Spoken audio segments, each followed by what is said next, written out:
Hey, how you doing? This is SEIJIHITO here to bring you another live stream. Working on consistency, and it seems to be working at this moment in time. So, as you can clearly see, that the video is titled "Reparations and Immigration." Right. So, we're going to go over quite a few things and hit quite a few different types of notes directly there, and maybe bring up and touch on a few other topics, sort of kind of associated directly with the topic as well, depending, right? But anyways, good morning, good afternoon, depending on where you currently are at this moment in time. Much love, respect, and appreciation to any of those that are going to come directly in. Shout out to Lavender.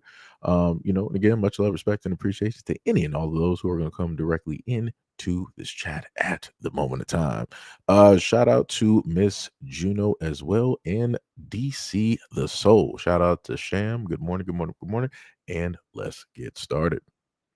Why would descendants of the transatlantic slave trade get reparations to leave if they were never in slavery? Oscarville, Georgia, 1912. White mobs violently expelled the entire black population. The land was later submerged under Lake Lanier to erase the evidence. East St. Louis, Illinois, 1917. Over 100 black residents were murdered in a white mob attack. Homes and businesses were burned while police stood down. Tulsa, Oklahoma, 1921. Black Wall Street was burned to the ground by white mobs with support from law enforcement. Up to 300 were killed.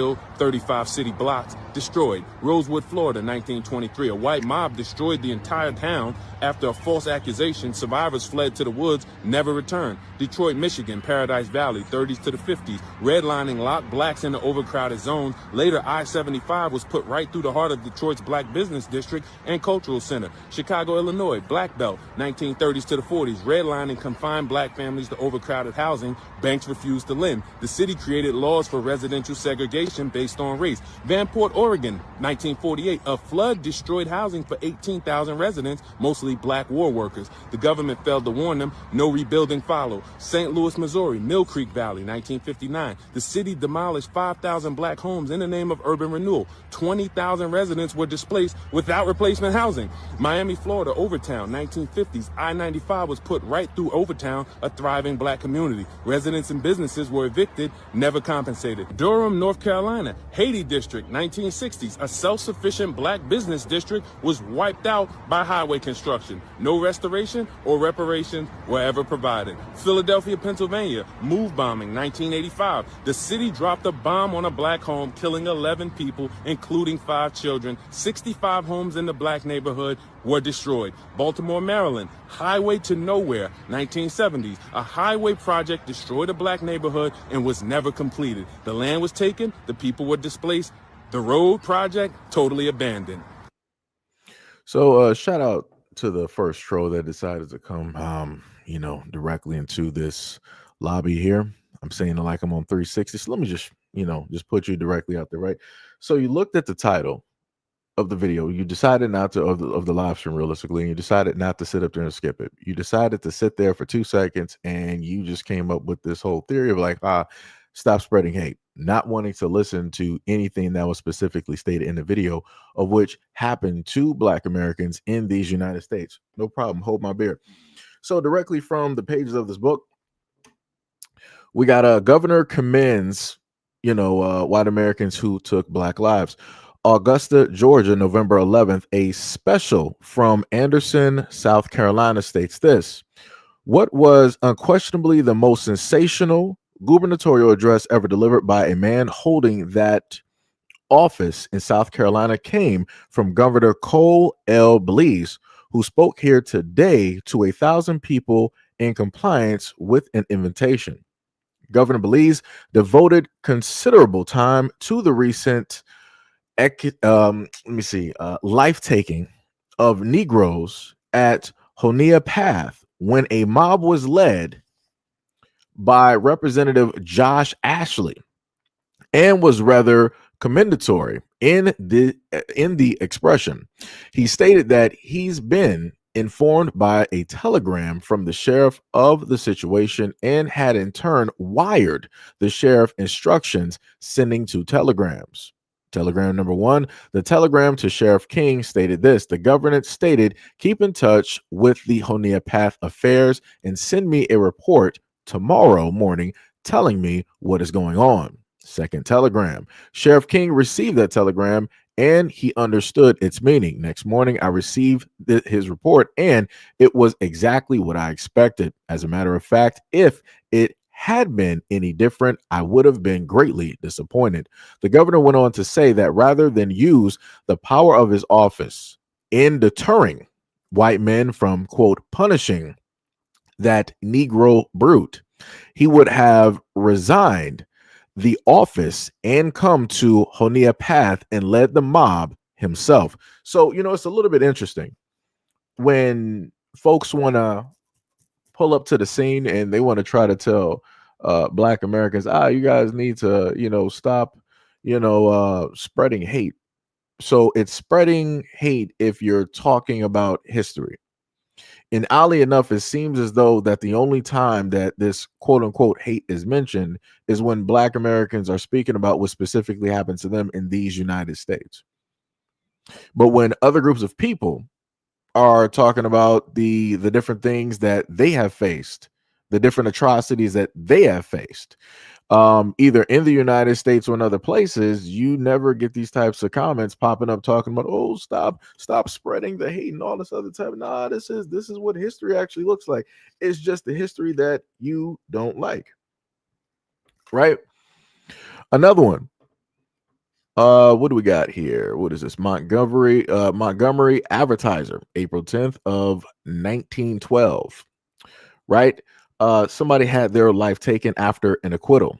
Shreveport, LA, April 9th.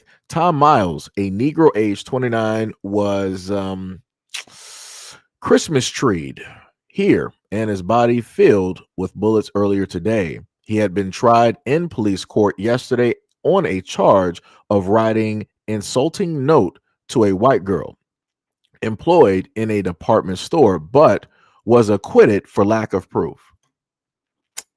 Wow, that was back in 1912, huh?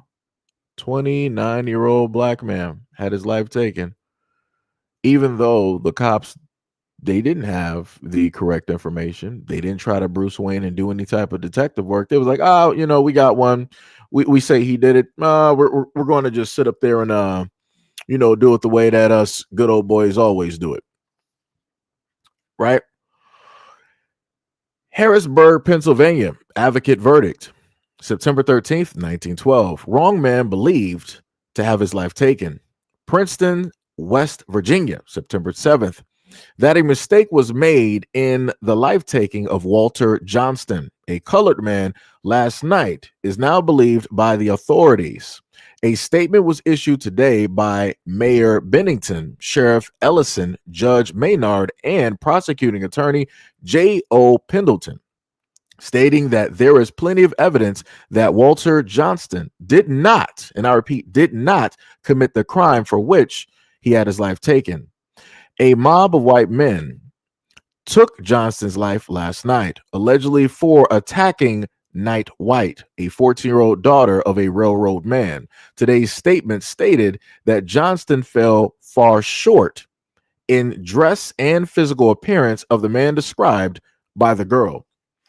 So I'm a little bit confused. And again, I got a lot of, I got 200 and how many pages we got in this book? We got about 270 pages I can keep directly reading from that book, where it talks about the fact that you have had Caucasian-led mobs all throughout various states and cities across the United States that mobbed up and decided to take the lives of black men and black boys. And they didn't really have the correct information. They didn't really do any type of detective work. They were like, somebody said you did it, so you did it. That's all we need. And then the craziest part to know, even within that book of all of the things that all of the atrocities, right, that were committed against black men, you have those exact same white men that are part of those groups. They were like, you know what? Maybe we goofed. I don't think that this was actually the right guy. Shockingly enough, his clothes didn't match. The description actually didn't match. I think we actually goofed, but it's far too late. It doesn't matter. It doesn't matter. It's far too late. So again, it's very interesting whenever things like this are talked about, that these types of comments come directly up and people are talking about stop spreading the hate. Why weren't you telling this to your lineage? Why don't you tell this to the things that's specifically running through your DNA to stop the hatred and to stop the violence and to stop the atrocities, right, that you commit? Because the craziest part is that the same atrocities that y'all commit here are the same atrocities y'all commit in other places. It's just not reported, and records are not really kept, or if they are kept, it's not anything that is specifically being exposed to the American people. Y'all happen to make sure that the information doesn't really get out. This is why people have to go to the dark web in order to find certain information when it deals with the United States military and certain things that happen in certain places around the world, because those people there that are on the ground, that are part of those countries, are able to record that and report that. It's just that when you deal with the ordinary web, it's not really pushed out there. It's pretty much silenced, so that it gives the appearance that everything is all good and well, mission accomplished, and yada yada yada. Right? It's crazy. That is diabolical.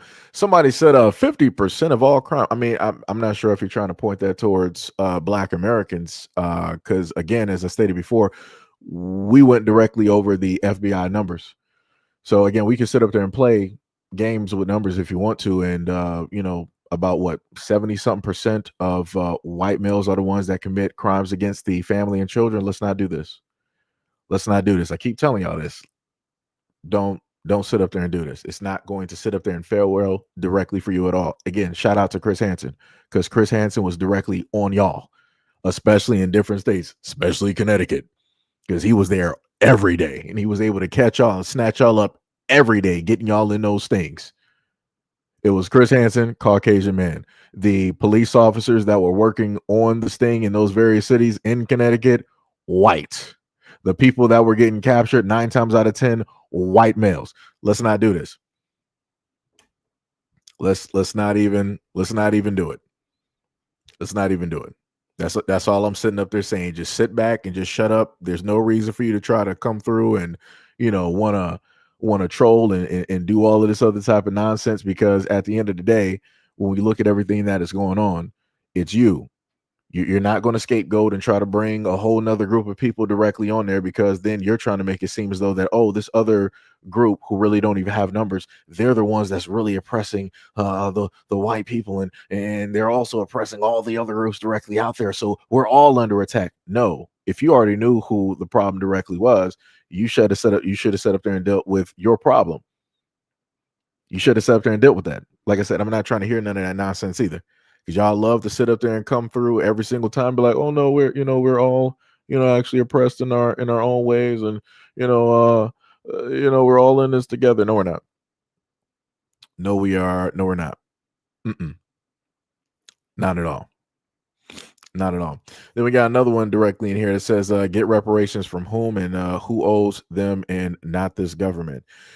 I also love comments directly, like this, because the funniest thing is, if I can actually get that information directly here in front of everybody, the most interesting thing about comments like this is the fact that reparations have been doled out to a variety of individuals over the course of years, right? So that's just specifically dealing with the world population, that's dealing with the secret wars.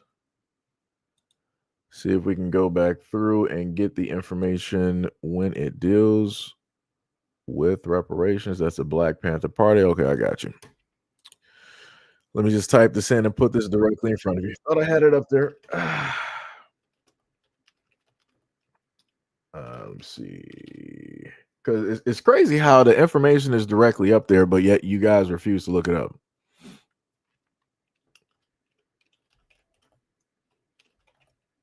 The United States, Lord have mercy. Got to sit up there and do everything the easiest way possible. So here we go. Let me just copy and give this directly in front of you, because people want to sit up there and be stupid. every single time because nobody ever wants to look up the information specifically from themselves, even though they're on phones. So let's just take a look at this class. They said historically, white slave holders receive reparations from the United States government, such as under the 1862 District of Columbia Compensated Emancipation Act, which paid them for the loss of enslaved property. Additionally, systemic beliefs like the FHA/the VA loans, land grants, and post-Civil War infrastructure development primarily supported white wealth accumulation. So, yeah, it's crazy to sit up there and say that who owes Black Americans reparations and not this government, even though this government has given white slave owners reparations. Where are we at? Where it's like, where are we at? Like, are you stupid? Like, are you just, maybe, you know what, maybe you're just ignorant, right? Maybe the people who, gave you certain information failed you in a variety of ways and didn't educate you specifically on this. Because I'm going to sit up there and be honest and note that in the American schools that I went to, I was not taught this. I was not taught that white people received reparations directly for their slaves. Again, a lot of things in history books are not specifically given to people because it's for those who shape the narrative, right? The champions are the ones that get to shape history and tell the story. It's not the losers, right? So all of this history directly up here, you got to find out a little bit later. You got to actually do the digging yourself. The government is not going to specifically 100% tell you every single thing. Why? Because you have the ones that control the narrative. You got the ones that are behind the lens are the same ones that are in front of the lens. So they're not going to sit up there and, make the point of view horrific and horrible. Nah, they're going to clean it up a bit. And that's what you're looking at. That is wild. That is wild. Let me see.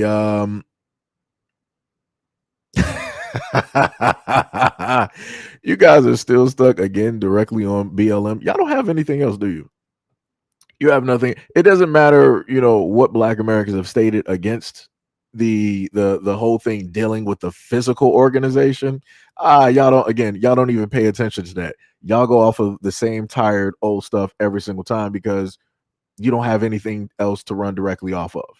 Right before, at the moment in time when it was the police shootings, y'all can sit up there and just like, oh, run your mouth. Oh, look at how they're dressed and look at how they carry themselves. Look at how it is that they're talking. They don't respect the officers and da da da da. Right. So then once that got tired and basically, run directly into the ground, now you guys fluctuated directly to the whole thing of still sticking directly with BLM. And you guys are the only ones. Two things that white people, I want to just note to a lot of folks that are paying attention to this live stream right now. Two things when you go on X and many other places that white people stay stuck on. They stay stuck on bringing up George Floyd and BLM because they have nothing else. They have nothing else. And if they can't bring up any of those, then they want to start bringing up and calling people racial slurs. Again, those are the only main three things that they can actually do. And that's it. They can't do anything else. Oh, I forgot. Let me not be mistaken. The fourth one is like per capita, right? Those are the only main four things. But the craziest part is when you take all of that out and then you force them to actually look at what's going on in their community by their own people, such as white on white crime, such as police brutality happening within white communities, such as the opioid crisis happening within white communities, such as the loss of jobs and the broken up families in white communities, people get real silent. They can't sit up there and be like, oh, it's BLM's fault. It's DEI. It's affirmative actions fault. It's Obama. It's the blacks. You can't sit up there and do it. China. Like you can't blame anybody else. When you force white people to actually clear the board of what it is that they're used to and just face the fact and look at what is really affecting them that they actually have control over, people get real silent. People don't know how to actually specifically deal with it, because if white people actually knew how to deal with situations, they would clean up the drugs in their communities. You got all of the facilities, you got all of the treatment centers, you got police that actually carry certain devices that can resuscitate your people once they OD. You also have people in government to help you clean up your streets, but yet you still got drugs in the high schools, the middle schools, the college, your neighborhoods, and which is stuff that is still getting directly into the jails, and your families are breaking apart and suffering. But the main thing that you come directly about on this live stream every single time is, what about the blacks? What about the blacks? A trillion blacks died in Chicago. It was a gunshot, July and Christmas. A trillion blacks. And you do the same thing. Detroit, New York, Watts, California, Atlanta, Georgia, wherever the blacks are, it's crime. They're tearing apart this country. All this other. This is what you guys tend to do every single time. It's crazy, right? And then the other funniest thing that I love that I also see a lot of white Americans want to sit up there and talk about is you guys would always scream about what was it that y'all like to talk about? What was it? The whole thing of DEI, right? So let's just look at this directly in front of us. It said DEI role demographic breakdown. It said in 2025, DEI roles reported a composition of 69% white, 10% black, 11% Hispanic, and 10% Asian. So yet again, the whole thing. So I want people to understand this little note that you see directly, this small little note, right? Out of all of the big stuff that white people wanted to talk about online for all of these years, like, oh, DEI, affirmative action, get rid of yeah, make it all even. Don't give anything to the blacks, right? You guys were the main ones that were taking up the whole thing with DEI. Black people barely even made up a percentage realistically. Color me surprised on that. But let me sit up there and push this a little bit further, right? To the white women directly out there, it doesn't matter which side of the power structure that you directly go for. You guys, this proves that you guys will sacrifice life and limb in order to protect your white men, no matter what it is that they do and how it is that they treat you. No matter what type of lies that you want to tell or what type of truths that you decide to tell, this is what you decide to do. And also to the black women directly out here, this lets you know that white women have never been your allies in the first place, because they allowed their white male counterparts to get online and I've seen it directly for months, and along with other people. It's also been reported directly on TikTok, YouTube, other places. They've allowed their white male counterparts to get online and to talk about, it's the blacks, DEI. They were doing it from video games, they were doing it to movies, they were doing it to jobs, right? And they knew, and those white women knew specifically who was taking up the positions when it dealt specifically with DEI, and they did not sit up there and care. Some of them may be crying, but they're like, we got to give this up just to sit up there and make sure that those men can hold on to the little bit of power that's been slipping for hundreds of years. And they sat up there and did it. And they knew that it was going to have a negative effect on you. So this again shows that they are willing to sit up here and sacrifice life and limb just so that it will sit up there and affect you at the end of the day. Even though you were not taking even anywhere close to a lion's share of jobs when it dealt with DEI, it was specifically white women. So anytime, if you go back, use the time machine online and go back through Twitter and search up DEI and look at all of the white men that were complaining about it and all this other type of stuff, it had nothing to do with black people. They were complaining because they wanted to get white women out of these positions, because they felt like they were undeserving, even if they had the qualifications and the education, right? And even if they had the length of time that was needed to hold that position, they were like, we don't really want white women there, because we feel that a white man, even if he's lacking in everything and all of the qualifications and knowledge that we need that representation of white men directly in there holding power. We're not going to allow anybody else to hold that representation. And that's what white women did. They gave it up. Like I said, a two-folded situation, and two people who are quote unquote supposedly enemies still working together and being in the same household just to come against you. That's some crazy work. That is diabolical work. And then this is the other situation directly with this. If you look directly at the Hispanic and the Asian population, again, to the black folks directly out there, just let you know that you do not have any type of peoples out there that are really your allies, because they too were benefiting directly from DEI along with affirmative action. We saw what the Asians did with affirmative action. You saw how the Asians were complaining about black Americans being enrolled in colleges, and they felt that black Americans were specifically taking up their spaces and their seats, and that we didn't specifically earn those seats. And then when affirmative action fell apart, guess what happened?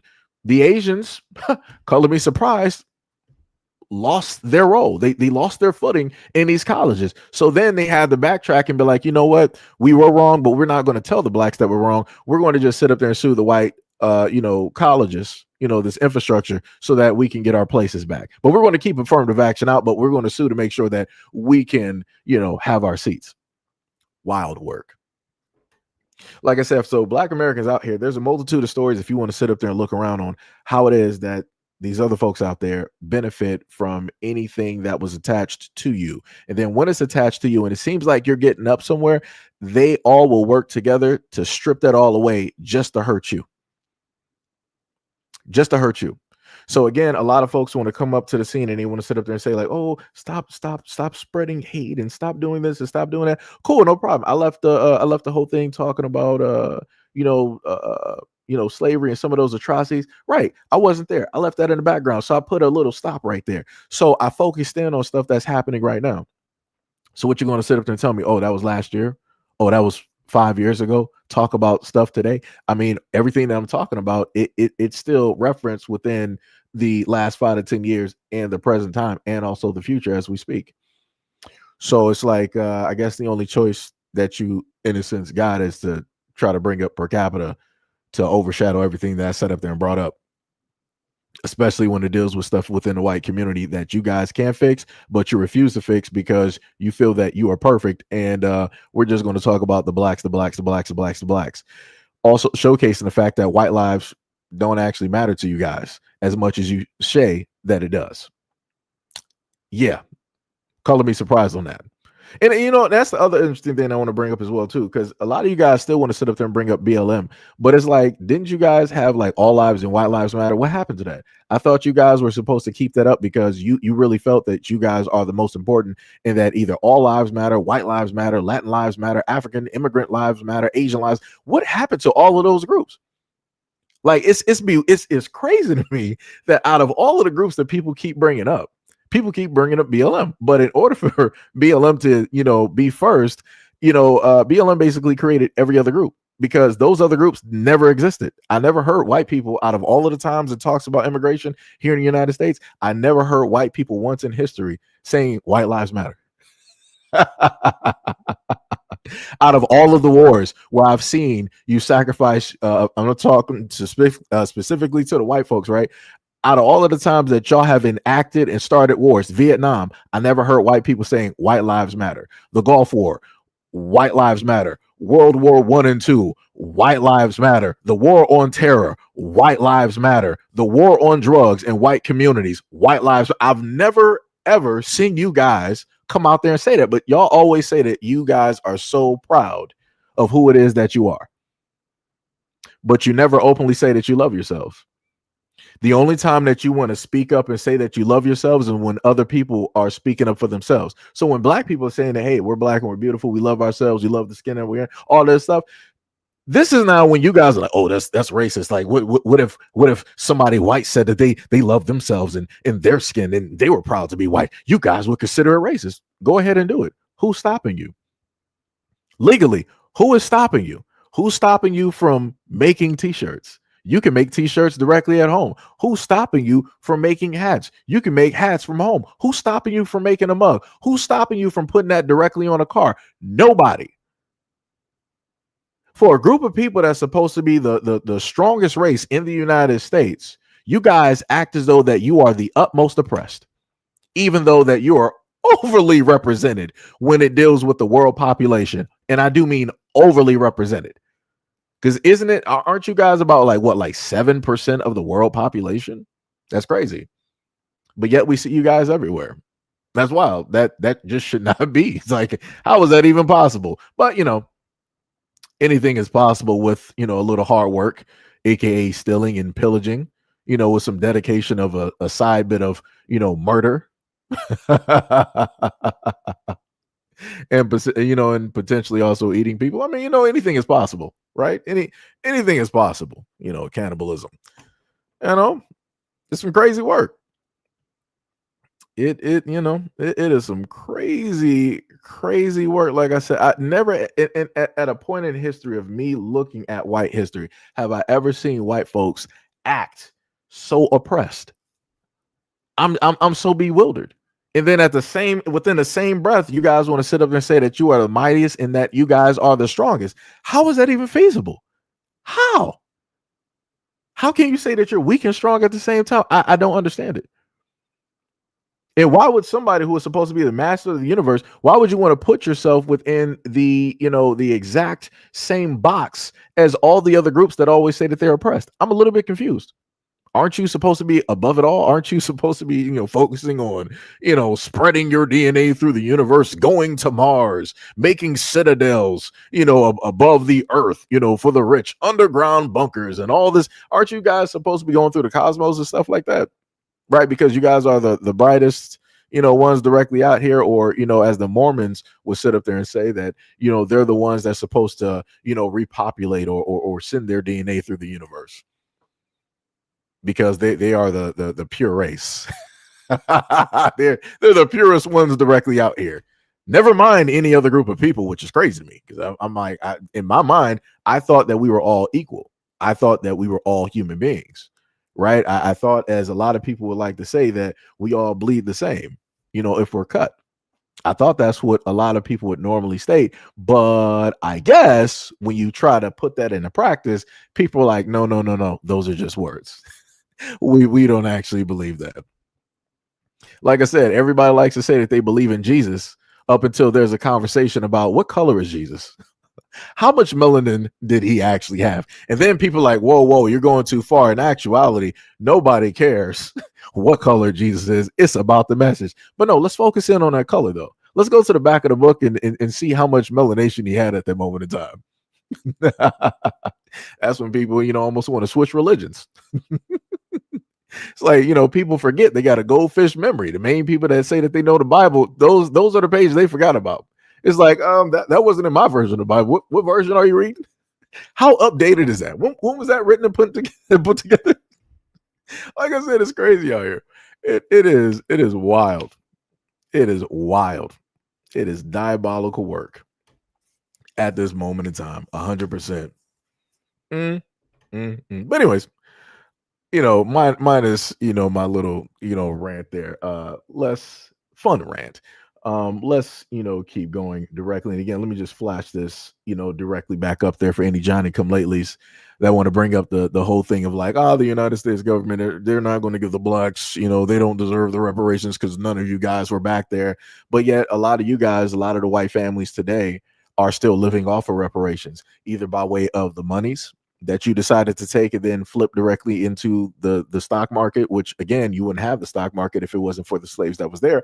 On top of the fact that the 160 acres of land that were given to, certain slaves directly out there was, oddly enough, by the United States government, taken back from those blacks and then given to the whites. I'm like, that's wild. I'm like, why would you do such a thing? So again, you got, land redistribution that was, going on. So either which way you look at it, either if it was money or land and money, you guys are, quite a few of you are living off of generational wealth.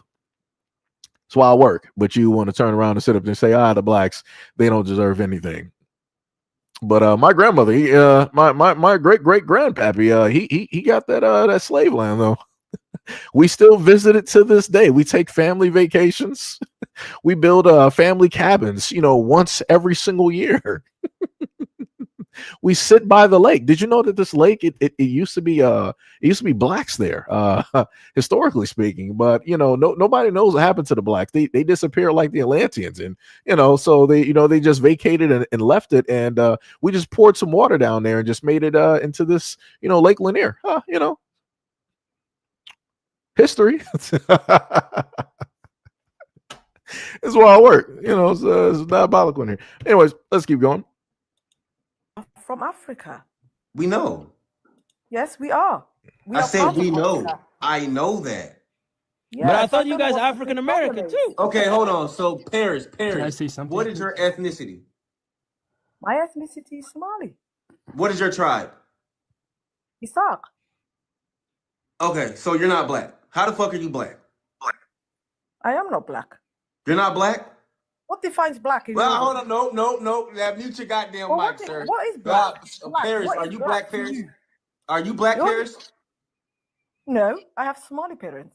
I am not black. Finally, he Somali got parents. something. Finally. I am not part of. I Hey, am Baba not Stan, part listen, of that and listen, and this the thing, Paris, look. You have another Somalian on stage. He's trying to emulate and want to identify as black, knowing that Somalians, that Africa, the continent. Okay, what is But black listen, to you? that What is continent, black? Well, we're doesn't both though. That's identify. the thing. That continent doesn't identify I don't- themselves or their culture as a color description. They don't do I that. Like identify you say, myself like you as said, Somali. Paris, you stand on your ethnicity, which is Somalian. That's how you do. You don't identify as a Yes. color. So Yes, I don't. what's wrong with this ignorant Somalian on stage trying to emulate or tie himself to black people when he has no history, no connection at all to them? Exactly. Waria, why you identifying as black? You are Somali from the Horn of Africa. Damn. All right. So here's the thing. You probably don't live in America, so you don't know what the American racial structure is. It doesn't is. matter where you live. Your background, heritage, your ancestors. Black because of Well, this thing, right? you can't be talking to your ancestors, your heritage doesn't change. It doesn't matter where you stand. as Somali in only Somalis in America know exactly what is in America. What? Listen, don't. Somali man. I don't see your name. Anyway, Well, you sound British, so you're not even American. Well, we are Somali. We are part No, of the you're not in America, though. Okay. That's the problem. What? You don't understand the racial structures here. Listen, I'm a Somali girl living in UK. Doesn't mean I'm British. Well, I am Somali. well, here's the thing. From the Horn. I am from a part of a Sark tribe. That is it.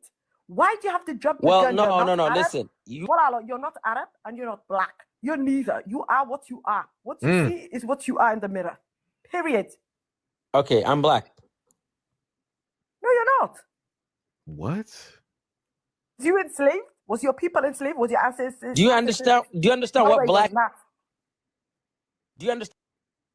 And see, this is what Black Americans be talking about. Where, and again, you got a Somalian woman. She lives in the UK. She's like, yeah, I'm a Somalian woman, but I'm in the UK. But that doesn't make me, English or whatnot or whatever. And she's correct. She is she's still a Somalian woman. She's just a Somalian woman in the UK. The other Somalian that's in America, he's like, no, I'm black. You're black. What? Y'all don't identify as black. You've never, ever. Right? You've never ever identified as black at all.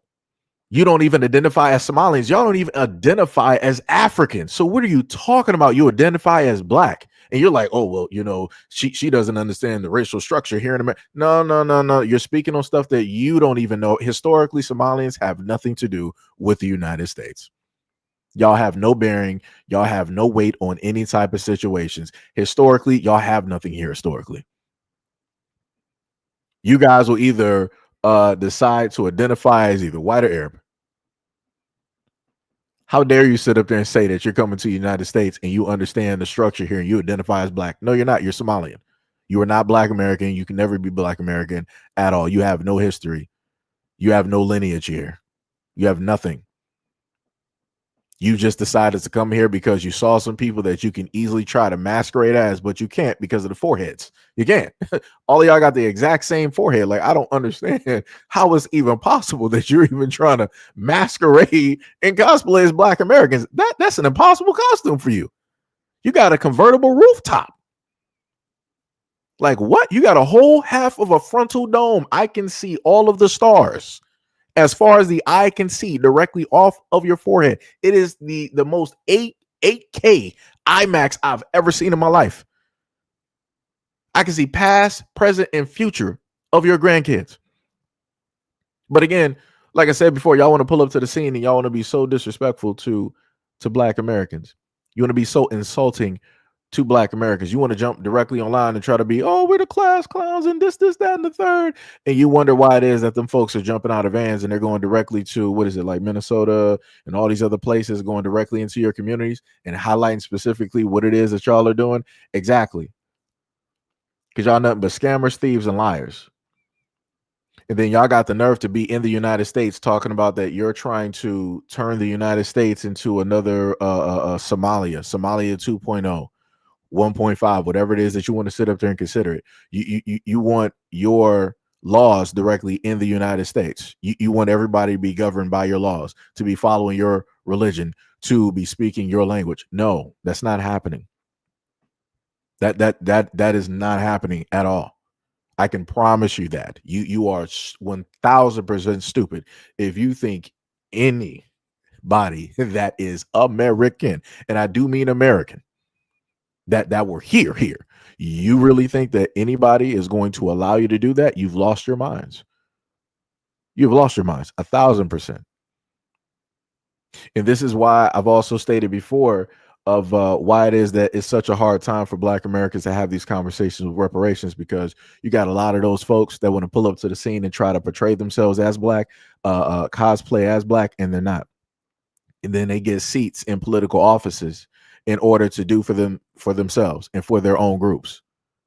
They don't come here to have a symbiotic relationship with Black Americans. They don't come here to be with Black Americans or to share and all this other. They don't come to do none of that. They come to take.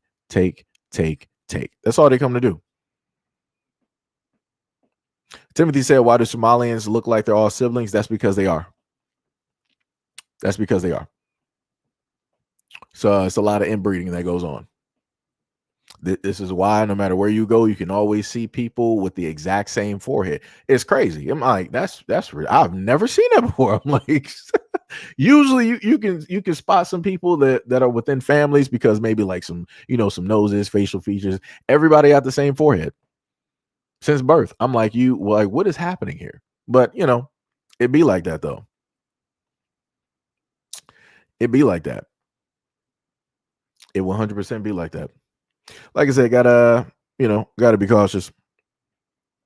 When I'm a little bit confused, somebody said, why you on here lying?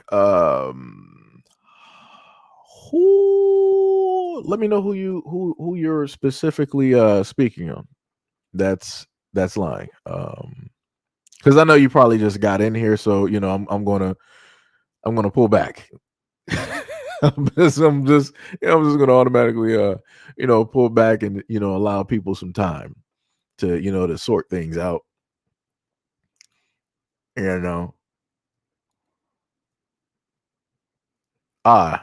didn't even know that. Shem was like, I don't got patience. Shem was like, she out of here. Well, hopefully everybody else out there will tread lightly, because if not, Sham is waiting. Sham has no patience today. Oh man, didn't even let him slide real quick. Was like, nope, you out of here. Lady said trap card. Oh man. So let's go to the next video here. She said the phrase activated the trap card. Oh man, diabolical. Let's go to the next one real quick. The Ethiopians and the Somalians did not fuck with Black people at all. When I tell you, speaking of this, and this is what pisses me off more than anything. So my friend, he works at a shipping yard, and he's been there, I think, for around 13, 14 years. Good rapport. Wake up at 3 a.m. in the morning. Bless his heart, because I'm not doing that shit. Wakes up at 3 a.m. in the morning. Got good rapport with his white managers and white bosses and stuff. You want to know who tells on him and all the Black people? The Ethiopians and Somalians. And he says not only did they tell on him, he said it got so bad that that Black people that were working there and some Mexicans, they just up and quit and left, or they got fired. Guess who comes in? Somalian family members. My slogan this whole entire this year and next year, ICE ain't moving fast enough. Trump, you're not moving fast enough. Get they asses up out of here. The time for unity has ended. ICE ain't moving fast enough. Y'all start seeing these motherfuckers getting dragged up out of here, walk on by. Just like Dionne Warwick says, move on. We're not playing those games with motherfuckers no more. I am so sick and tired. And what bothered me is that my friend, he's a strong Black man. He has a whole family, a wife. He was on the phone almost in tears. A man that's been doing his job for 13 years because some bony Somalians and Ethiopians want to bring their ass up here off the backs of Black people with the Immigration Reform Act and Civil Rights Act and talk shit to people. Trump, ICE, y'all not moving fast enough. Get into Minnesota's a prime example. The Twin Cities. Get in there and start putting in on those planes or ships or however you got shipping people out. Get them up out of here. I'm over it now. I'm tired of it. They don't want you. I'm a Republican for 25 years. You could take your 25-year ass right back over there to Somalia while they over there have feed the children and you got flies on your fucking eyes. Go be a Republican over there. We finish over there.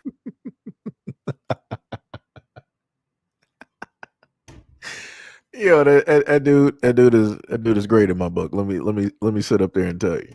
And I try to sit up there and tell people for the longest time possible that you're going to start to see a lot of people actually coming together when there is a glaring problem. There's a glaring situation that is directly there. And more, I've seen a lot of other black men. Again, I'm not going to try to assume, but I'm going by the way that he was talking about the black man that was married. You got black dudes out here that are part of other groups, and they're coming out and basically speaking positively about straight black men. And that's not anything that normally happens.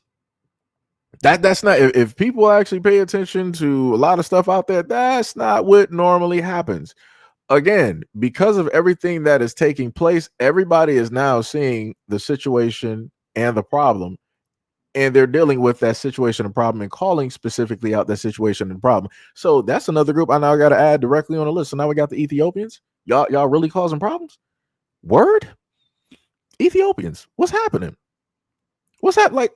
There's only so few Africans in a sense on this list at this moment in time, but it's like y'all just keep doing whatever y'all want to do and throwing yourselves directly up here. Why would you? First of all, Somalians, y'all need to be deported. I'm just be real. I'm talking about at the top of the list.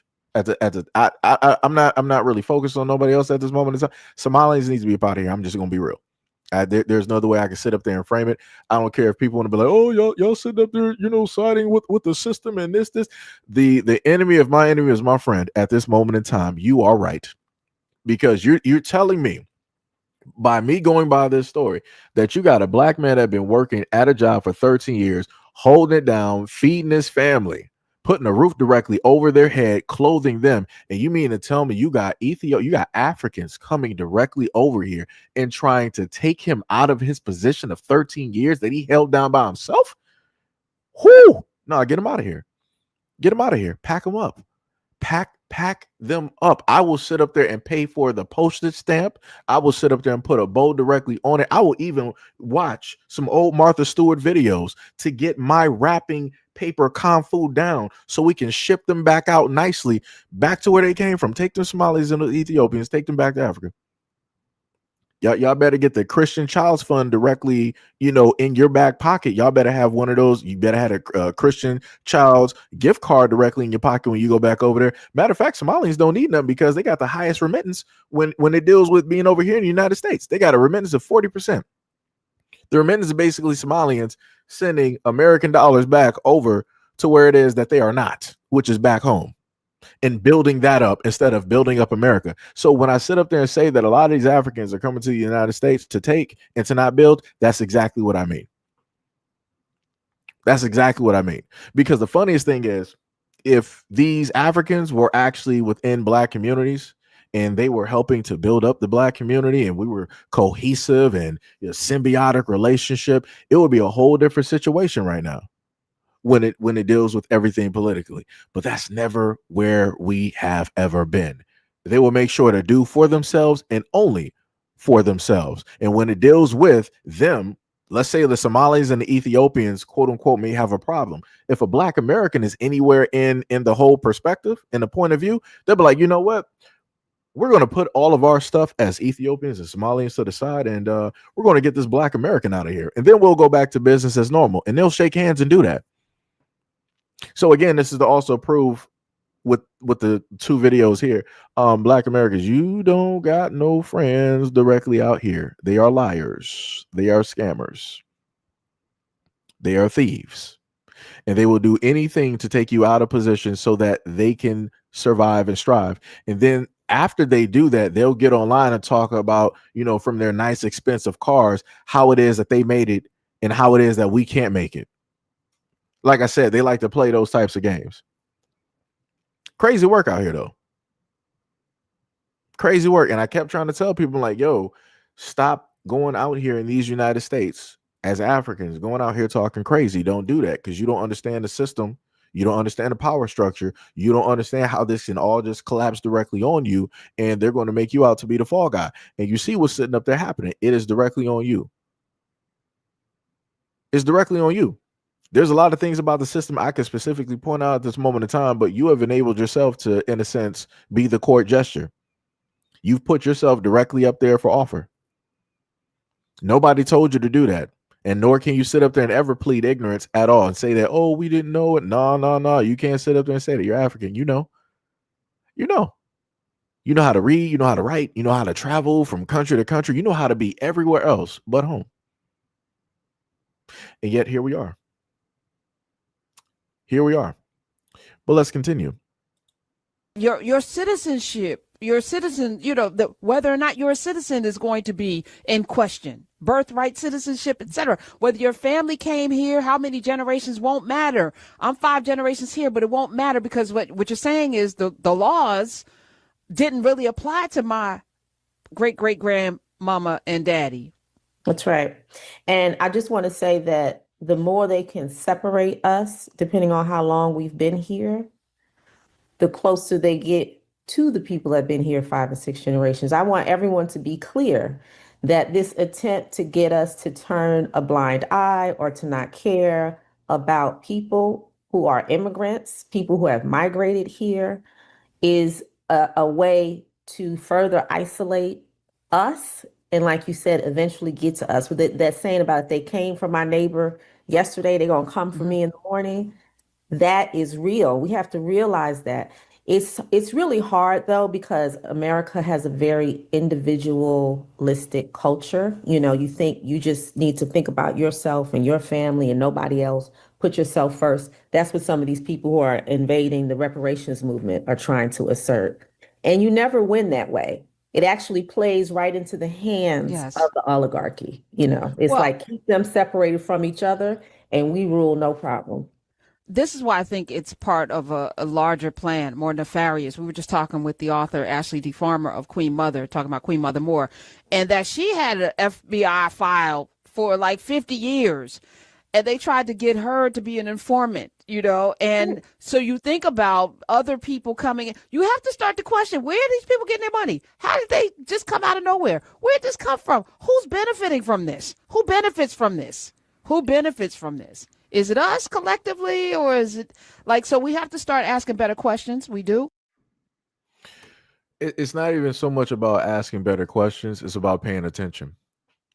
You got a lot of folks out here that want to masquerade and play as though that they are Black American. They know how to play the role. They know how to speak. They know how to act and talk and walk, right? They know how to do a code switch. But then once they are around their people, it's a whole different story. Like I said, I done seen Africans, and I done seen them, be able to talk directly to Black Americans without, in a sense, missing a rhythm. It might be a hiccup, here and there, but, they in a sense, got a little bit of rhythm there, right? But when they're around their people and you hear their actual tone, you hear their real voice, you hear the dialect, you hear everything. It's like a symphony. They're not missing or skipping any. Like I said, it's that whole code switch. You got people that know what's going on here, and they're going to try to get whatever it is that they can get. And if they have to railroad, if they have to undercut, if they have to push somebody else directly off of a cliff just to get that little Happy Meal toy, they're going to sit up there and do it. And that's what these Africans are doing. So that goes for any Black American that is directly in any of these industries. If you see these Africans directly out here, always note that they are keeping their eye directly on you, and they are trying to figure out a way to knock you out of position, to get you directly out of your square so that they can get their people directly in your spot. That's all it's about. They don't care nothing about you.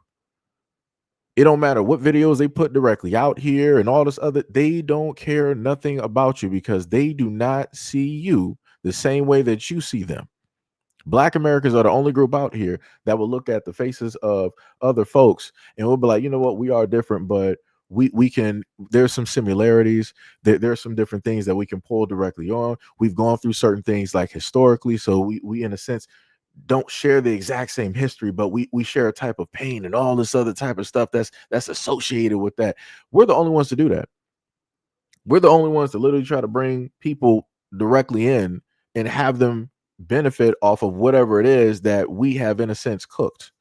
Whatever plates that we're, in a sense, passing out with the amounts of food. We will literally half our amount of food in order to share it with somebody else, because we don't want to see somebody else starve, like historically, like we've had to starve and have to go through all of those very difficult walks. But now we're at the point in time where it's like, yeah, we're not sharing no plates. We're not sharing no snacks. It's not, even if it's beef jerky and it's radioactive fallout outside because nuclear warfare happened.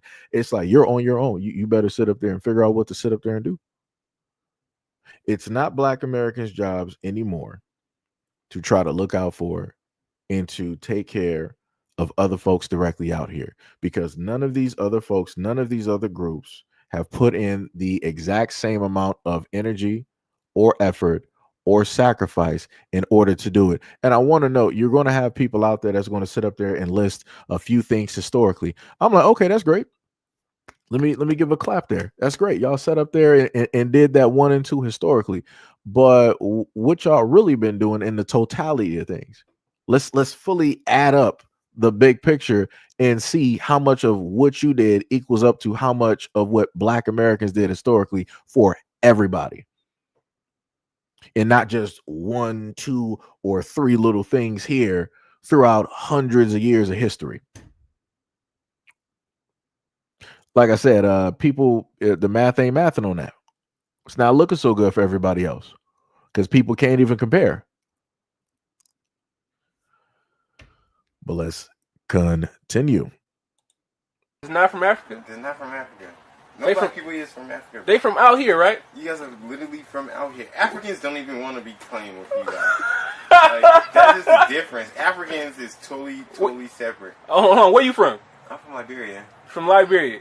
And you trying to tell these people that I'm trying to tell them that they're not African. They're not. They are already. I don't know why they don't want to hear. There was black people already here, bro. Already here, but they want to say. And it wasn't even Native American, bro. It was just dark. Right. Here. They want to say that they explain this to people all the time, let's repeat that again. People out here. And I want to know this dude that you see, that if he was in the, again, I'm not sure specifically where they are, but when you look at him, it's like, all right, he could fit somewhere directly in Black America.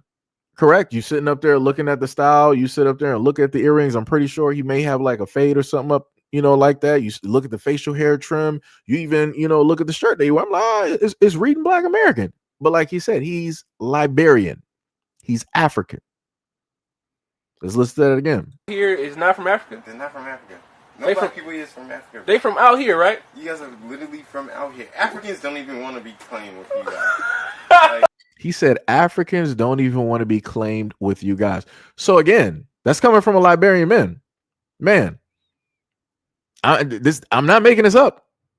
This is him directly saying that. So again, to all of these Africans that always try to like, oh no, all of us, it's Black Americans, come back home. We're all one. Come find history about your bloodline and all this other.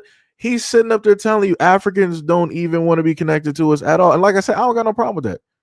I don't find no problems with that. I don't get offended, about that or anything like that. Like I said, it is directly what it is. They are African. We are Black American. So again, when a conversation comes up and these folks always want to ask Black American, where are you from? No, where are you from? Where are your parents from? We're from America, born and raised. We've been here generationally. It is us, not you. That's it. That's all you need to know in the conversation. Full stop. That's it. But like I said, they don't do this when it deals with Jamaicans. They don't ask Jamaicans, no, but where are you from? The Caribbeans, where are you from? They don't ask them. They just let the Caribbeans be the Caribbeans. They let the Jamaicans be the Jamaicans, right? Completely fine, full stop. But when it's Black Americans, magically we got to be from somewhere else. We can't just be specifically from here. Huh? What? Like that's stupid. Again, even when it deals with Aboriginals over there in Australia, I never heard Africans talking about, oh, the Aboriginals in Australia. Where are you guys from? Originally, your grandparents, great grandparents. I don't see the Africans even trying to speak that way to the Hawaiians, trying to ask them where they from. Like I said, only when it deals with Black Americans do these folks come out and want to specifically ask Black Americans where they from?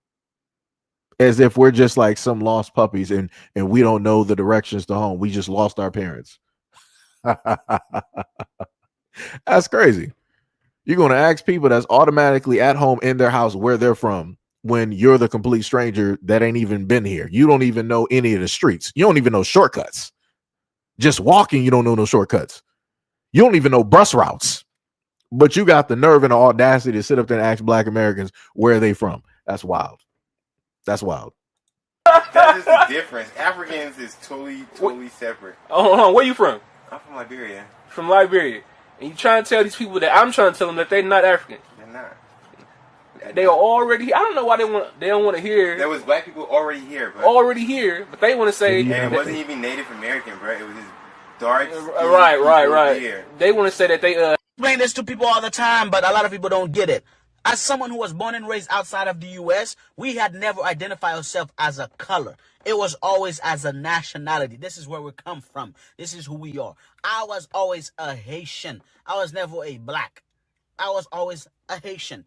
A Jamaican was always a Jamaican. They were never a Black Jamaican, you know? So 2014, when I moved to America to go to school, this is when I fill out a form and it says race. I didn't even know the word race had two different meanings until then. So I said race. It says Black, white, Hispanic, Latino, Asian. And I told the lady, I said, I'm from Haiti. I'm Haitian. She said, no, you Black.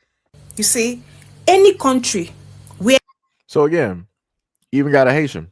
That was another group I set up and forgot about. The Africans. They don't say nothing to the Haitians. They don't say nothing to the Dominicans.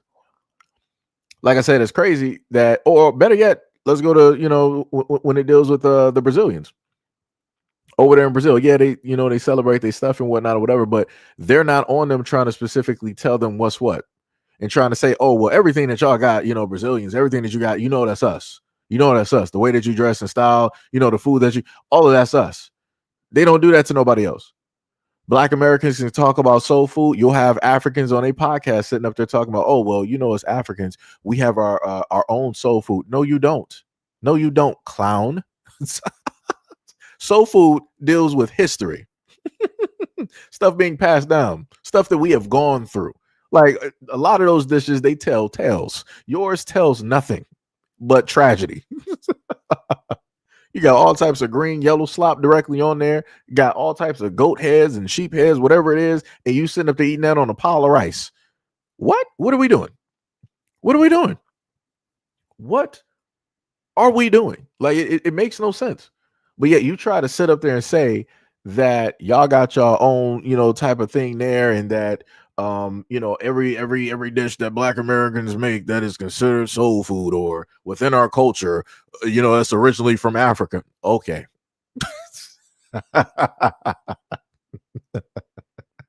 Okay. All right. I'm just waiting at this moment in time. I'm waiting for the Africans to pull up to the scene and say that the way that Black Americans just like style their clothes, the way that we dress and walk, I'm waiting for them to try to find some type of way to say that, yeah, we got that from Africa. That originated back. I'm waiting to sit up there and see that, because anything is possible at this moment in time. They try to claim everything that they had nothing to do with. They try to sit up there and claim it. They'll be like, oh, all of you Black Americans, you guys are African, right?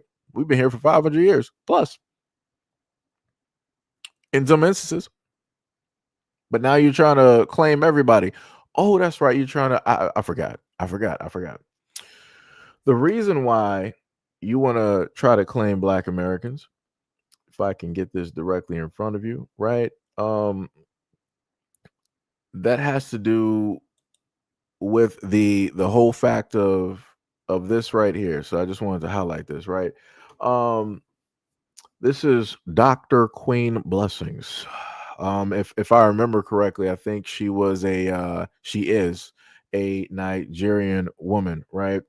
And this person may seem a little bit, you might not know specifically who it is, but when we've had talks when it deals with Black Americans about reparations, this would be the woman who is, again, African, Nigerian, who is supposed to represent the 6th region, USA, and, Toronto, right? Basically the United States and Canada. when it deals with talks of reparations and all of these things.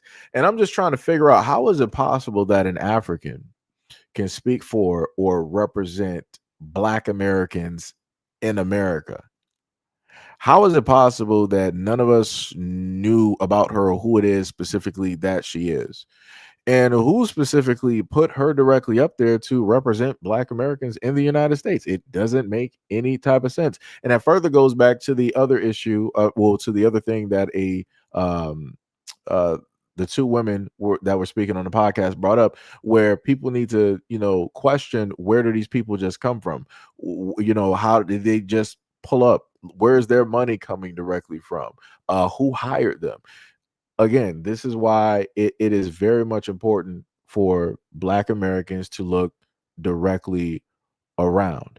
The best way that I can, in a sense, put it, I got to use comic books to try to give a better example.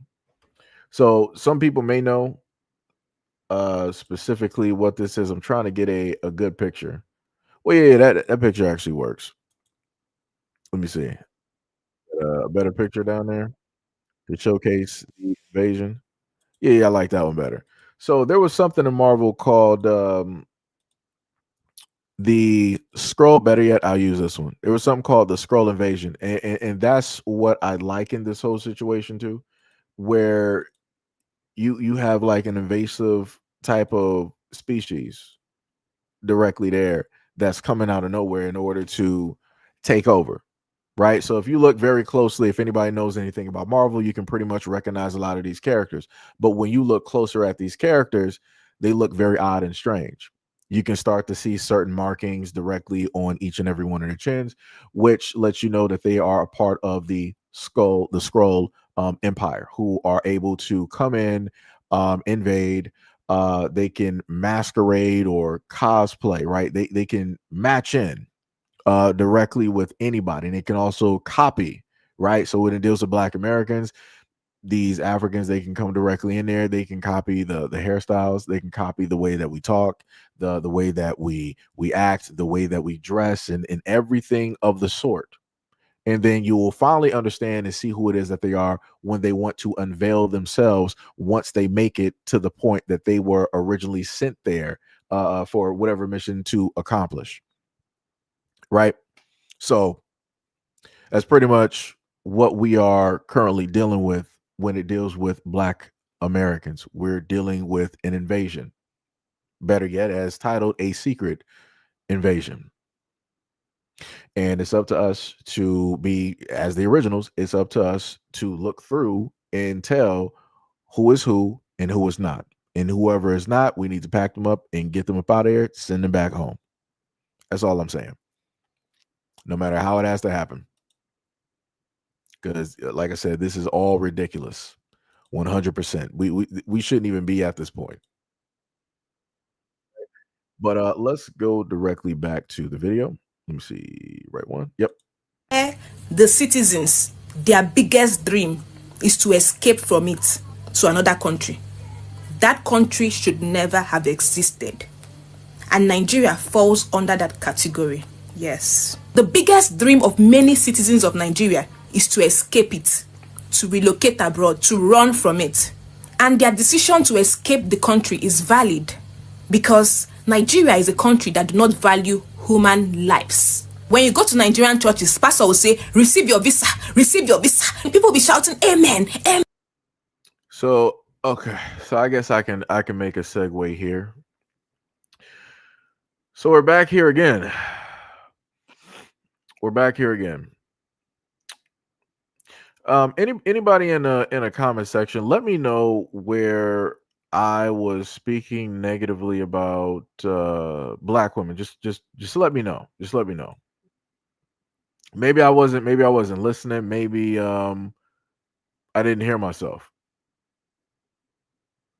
Let me know. Because then later you said Black people, if they were smart, would take over the country before the Asians who have started and the white man. I'm not African, but I'm smart. Africa is a gold mine. Willie Lynch letter might be real. Then after that, you said then they just take Africa from black people. After that, then you said the black man will have no resources. After that, you said the white man runs North America, not black people. The White House, the white man. Then you said when people copy us, and that is a form of flattery. What else we got? You said separation divide is the first rule of war. You know, the thing I love directly about this, the one thing I love about this is that going back, you know what? I did say something specifically when it deals with black women. I did. I forgot. So actually, you are correct, ma'am. I did actually speak about black women. Let me see if I can get that information directly back up here. DEI roles demographic breakdown in 2025. DEI roles reported is basically comprised of 69% white, 10% black, 11% Hispanic, and 10% Asian. Right? So we got that one directly up there, correct? So if I go directly back, I will look at this one here. Let me see. Held by black. That's not the one I'm looking for. Yeah. So let me go back and look at this. Right. So I got to zoom this in for myself. It says that black women are significantly underrepresented in corporate diversity, equity, and inclusion, or DEI roles, with studies indicating that only about 31 to 3.1%, of black employees overall hold these positions, while 60% or 76% of DEI leadership roles are held by white women. So you're right. I did actually say something specifically to black women, and it was that you guys have no allies when it deals with this corporate structure or however it is. Even though you have black women out here that still align themselves with white women and still believe that white women have the best interest or whatnot or whatever, or that they're going to vote the exact same as them against their men, which white women are not. Because white men make the power structure, everything that white women are able to benefit directly from. And what inevitably ends up happening is because of the falsified beliefs that you have some black women that will put into white women. This is what allows white women to cut the knees of black women down so that white women can stand directly on the shoulders of black women so that they can pedestalize themselves and state that they are the greatest of the greatest, while black women are directly at the bottom. So you're right. I actually did sit up there and say something specifically to black women directly out here.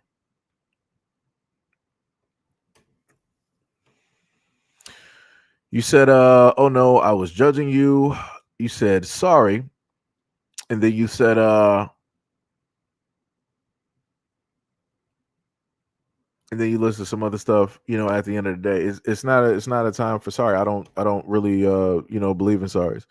Because far too often when I've specifically speak on certain topics, people decide that they just want to pull directly up to the scene and say whatever it is that they want to say. Stand directly on what it is that you feel going directly from, and I mean feel, not that you're logically thinking, have any type of numbers or stats to show that I hate black women, but you wanted to come directly up here in order to sow some type of seed of division, in order to take away from what it is that I was clearly talking about how the situation is heavily affecting the black community in general.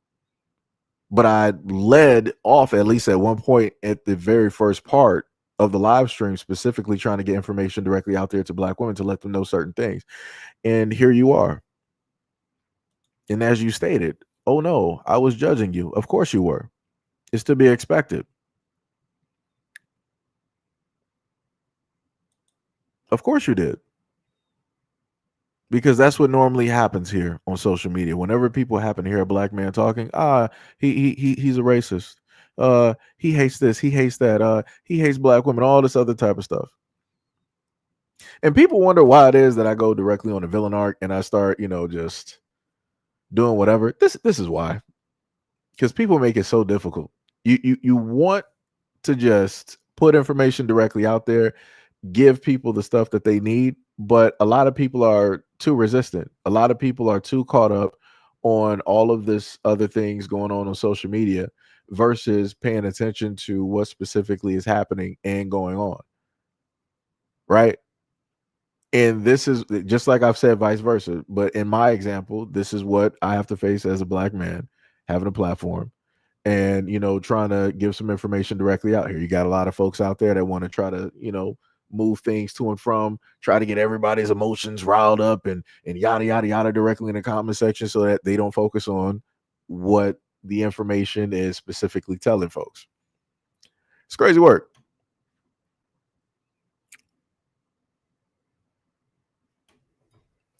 You said, I'm being honest. You said that's all we see now, though.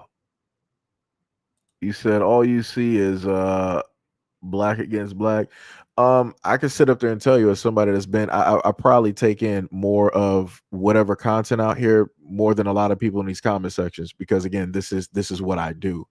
And I can sit up there and tell you that I see content every single day of black love, black men and women, black men, women, and kids, black fathers with their kids, black men being proactive and taking action directly in the black communities, black men creating, black men supporting, black men loving.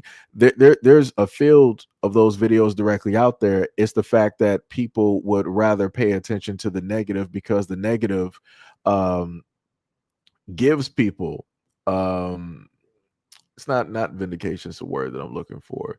It verifies the negative feelings that people have that they want to associate with black men in order to continue the wrong frame of mind that they believe is the 100% truth.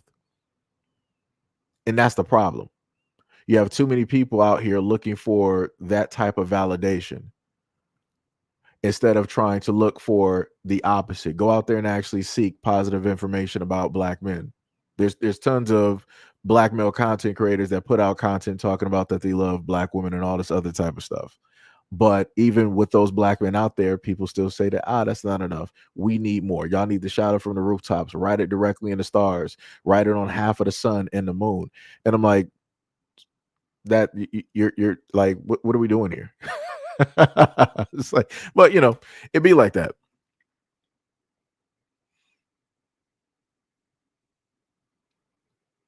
It's crazy work. It is crazy work directly out here. Wait, what was it? I saw that when Tyrone said it sounds like somebody's trying to change the subject. Yeah, it'd be like that.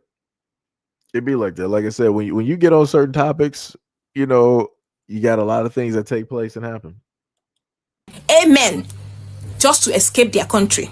And when people get their visa, the kind of testimony they'll give, praise the Lord, I got my visa. All that shouts just to escape your country.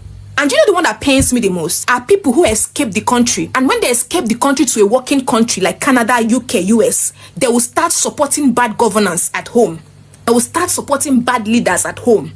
Those are the ones that vex me the most. Personally, I think that Nigeria owes the Igbos an apology, because the Igbos knew from the onset that Nigeria will end up being like this. They wanted out, but Nigeria forced them to stay in Nigeria. Personally, if you ask me, I would say that Africa as a continent is a British experiment. Nigeria was built on colonial structures designed to erase identity and suppress people.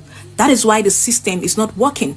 That is why nothing is working, because the country was not designed to elevate its citizens. It was designed to serve the British. Do you know that in 2026, they are going to start taxing all of us? Yes. Any money you make, they will tax you from it. Any money you make, even if it's 5 naira, 10 naira, they will tax you from it. Wow, I didn't know that. I did not know. Hold on. Let me look that up real quick.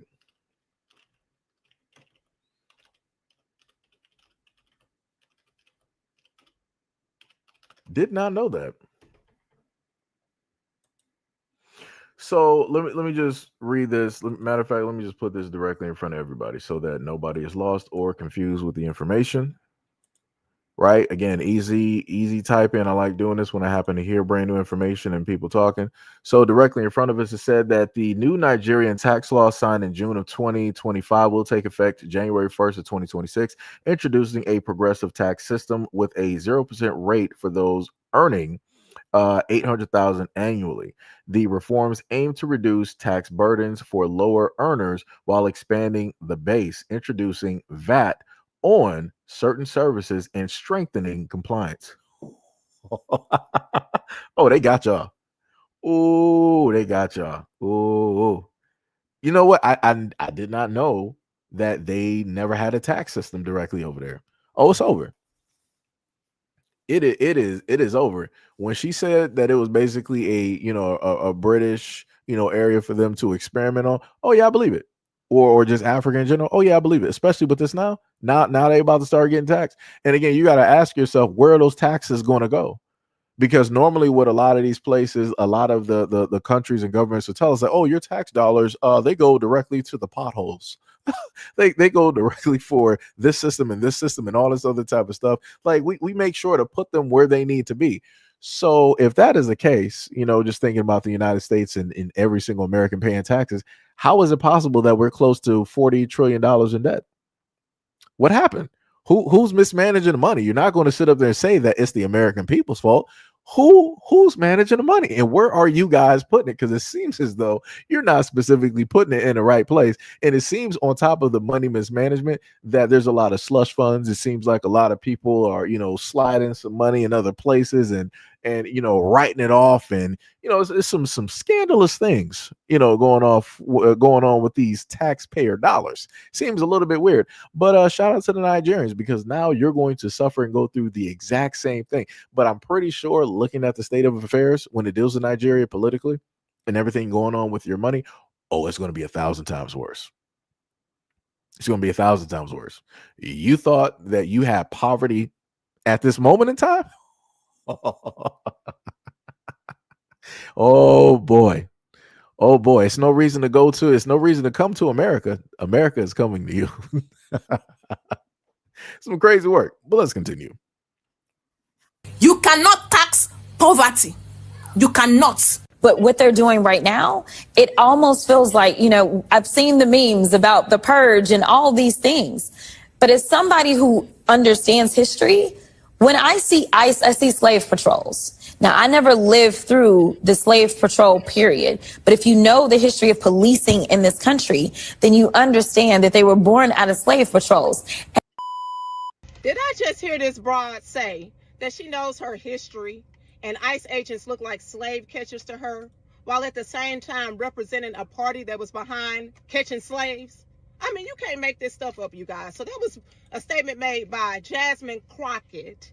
Okay, and it's just interesting that she would make a statement like that while representing a party that has been behind the destruction of the black man, policy-wise, has been behind the destruction of the family, black family, policy-wise, has been behind the destruction of black economics and progress, policy-wise. And then she makes this statement regarding ICE agents because President Trump is trying to implement the law and get these people that were brought over by millions during the former corrupt senile president's administration. And you know where these people mainly come? They come primarily to black areas. And in a matter of time, they have businesses on every corner in black areas, thanks to our government giving them all these benefits for practically nothing. Okay, so it's just interesting that she would make that type of statement. And it just shows how ignorant she is and how the left only uses us when we want to push a corrupt agenda for them, or we just are ratchet or ignorant for the most part. Somebody please, out of love, tell Jasmine Crockett, have several seats in honor and respect of our ancestors. And while she's at it, shut the hell up. And that's not the only video directly out there where you will see folks completely mad directly at Jasmine Crockett and many other folks that are directly in office, because a lot of these folks specifically do not care anything about Black Americans. If Jasmine Crockett is quote unquote a Black American, again, I've heard some things, but I can't 100% confirm them. But if Jasmine Crockett is Black American, why would you be talking about ICE? I'm a little bit confused. You're a Black American. You should be worried about Black American business. You should be worried about everything benefiting us, everything to do specifically with us. You should not be on, worrying about somebody else's business, because those exact same people that you quote unquote are worried about, they would never be worried about you. So I'm a little bit confused on where she is at this moment in time when it deals with a lot of these things. I'm highly confused. I'm baffled. Actually, even though I should say I should not be baffled or surprised, because there's a lot of others directly out there that want to either cry or talk about the situation, or they want to try to bring awareness to all of these things. And one of the main things that I specifically talked about and brought up to folks as well is the fact of the whole thing dealing with ICE. It had nothing, again, to do with Black Americans. Let me just repeat that one more time again. It had nothing to do with Black Americans. So let me just go back to Exhibit A that I like to bring up when we're having these conversations when it deals with Renee Good, because that also goes directly in with the Black Panther, with the new Black Panther Party, and what it is that they're trying to sit up there and do and set up at this moment in time, which, again, is this. The new Black Panther Party are not going to specifically talk about the fact that this is a Caucasian issue. White male up top, again, power structure, head of the pyramid, and then at the bottom, white women that help to uphold and stabilize the power structure and a position. White guy here took the life of white woman, Renee Good, but Renee Good also inadvertently followed the directions of her wife, which is directly in front of her, who told her, hey, come directly down to this spot, whatnot, or whatever is safe, or however it is that she wanted to sit up there and put it. And lo and behold, because Renee Good listened to her wife sat up there and got Renee Good, loss of life. So again, when I look at the what do they call it in the Bible? When I look at the Holy Trinity here, right? Where somebody point to me like Waldo, where do you see a Black person anywhere in these pictures? I'm looking in the bushes in the background. I'm trying to look in the window reflection. I'm trying to see some shadows. Maybe somebody's hiding behind that no parking sign. Maybe the bushes directly to the far left in the back. Maybe that might be somebody behind that wooden fence.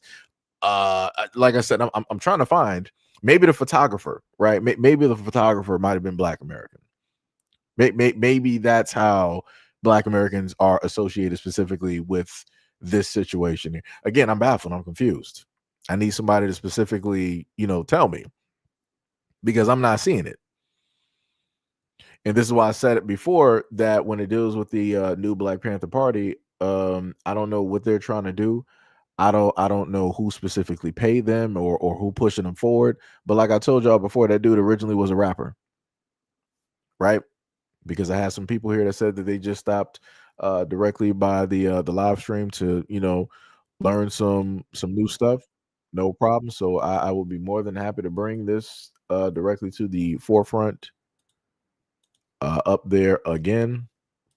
And this is a picture of a video that I did earlier. Let me just take down some of these other notes directly up here, so we got a clear space, right? So again, dealing with the dude from the Black Panther Party. This does not, I've never seen an activist really dressed like this. Like this is somebody who wants to be like a rapper. Like, you looking at all of these poses, this is like some stuff you would see from like a mixtape that somebody's selling on the street back in like the 90s and the early 2000s. Like these are those classic poses right there. This is not the mark of an activist. I'm just going to be real. Some people would probably sit up there and say, well, Seiji, how can you sit up there and judge somebody that's out there doing something while you're just sitting up there talking from just from YouTube and the channel? Because I'm supposed to judge those who are supposed to speak for or represent, quote unquote, the black community. I'm not supposed to believe any and everybody directly out here. That's not how it goes, right? You're supposed to be able to critique. You're supposed to have critical thinking. You're not supposed to have blind faith in another human being. You do research. You look directly around. You try to see what others specifically may not see or don't want to see at all, because people are so hungry for a savior. And the main thing I told a lot of people before is that realistically, people out here need to be trying to, save themselves. But people opt not to do that. So this is why we are in the current constraints that we are in at this moment in time, and facing a lot of the problems that we are currently facing when it deals with Black Americans. So going directly next to the next point here, if I go directly back, it said that Paul Berg's song identifies with a diverse heritage, being of Caribbean immigrant descent on his father's side and mixed American Indian, Caucasian, and Black ancestry on his mother's side, with his work focusing heavily on Black culture, liberation, and self-defense through organization like the United Empire's Black Panther Party. Now, the one thing I set up there and said before is that I admire those who are out there, feeding those who are less fortunate, who are out there helping those. I don't take that away from nobody, right? That is all cool. I don't have no problem with that. But when you're sitting up here saying that you're representing the Black community, and the only time that I've seen you show up is the moment in time of this ICE situation, you didn't show up, or you didn't have this energy when it dealt with the police brutalities in a lot of these cities across these United States within the recent 10 years. I never seen hide nor hair directly of you. There was no awareness made of you. I didn't see you on the news. I didn't see you talking the same way that you've been talking at any other point in time. Yeah, I got a problem. I got to scrutinize. I got to critique. I got to start looking beyond. And again, this also showcases the fact, because he does have Caucasian ancestry. He is mixed.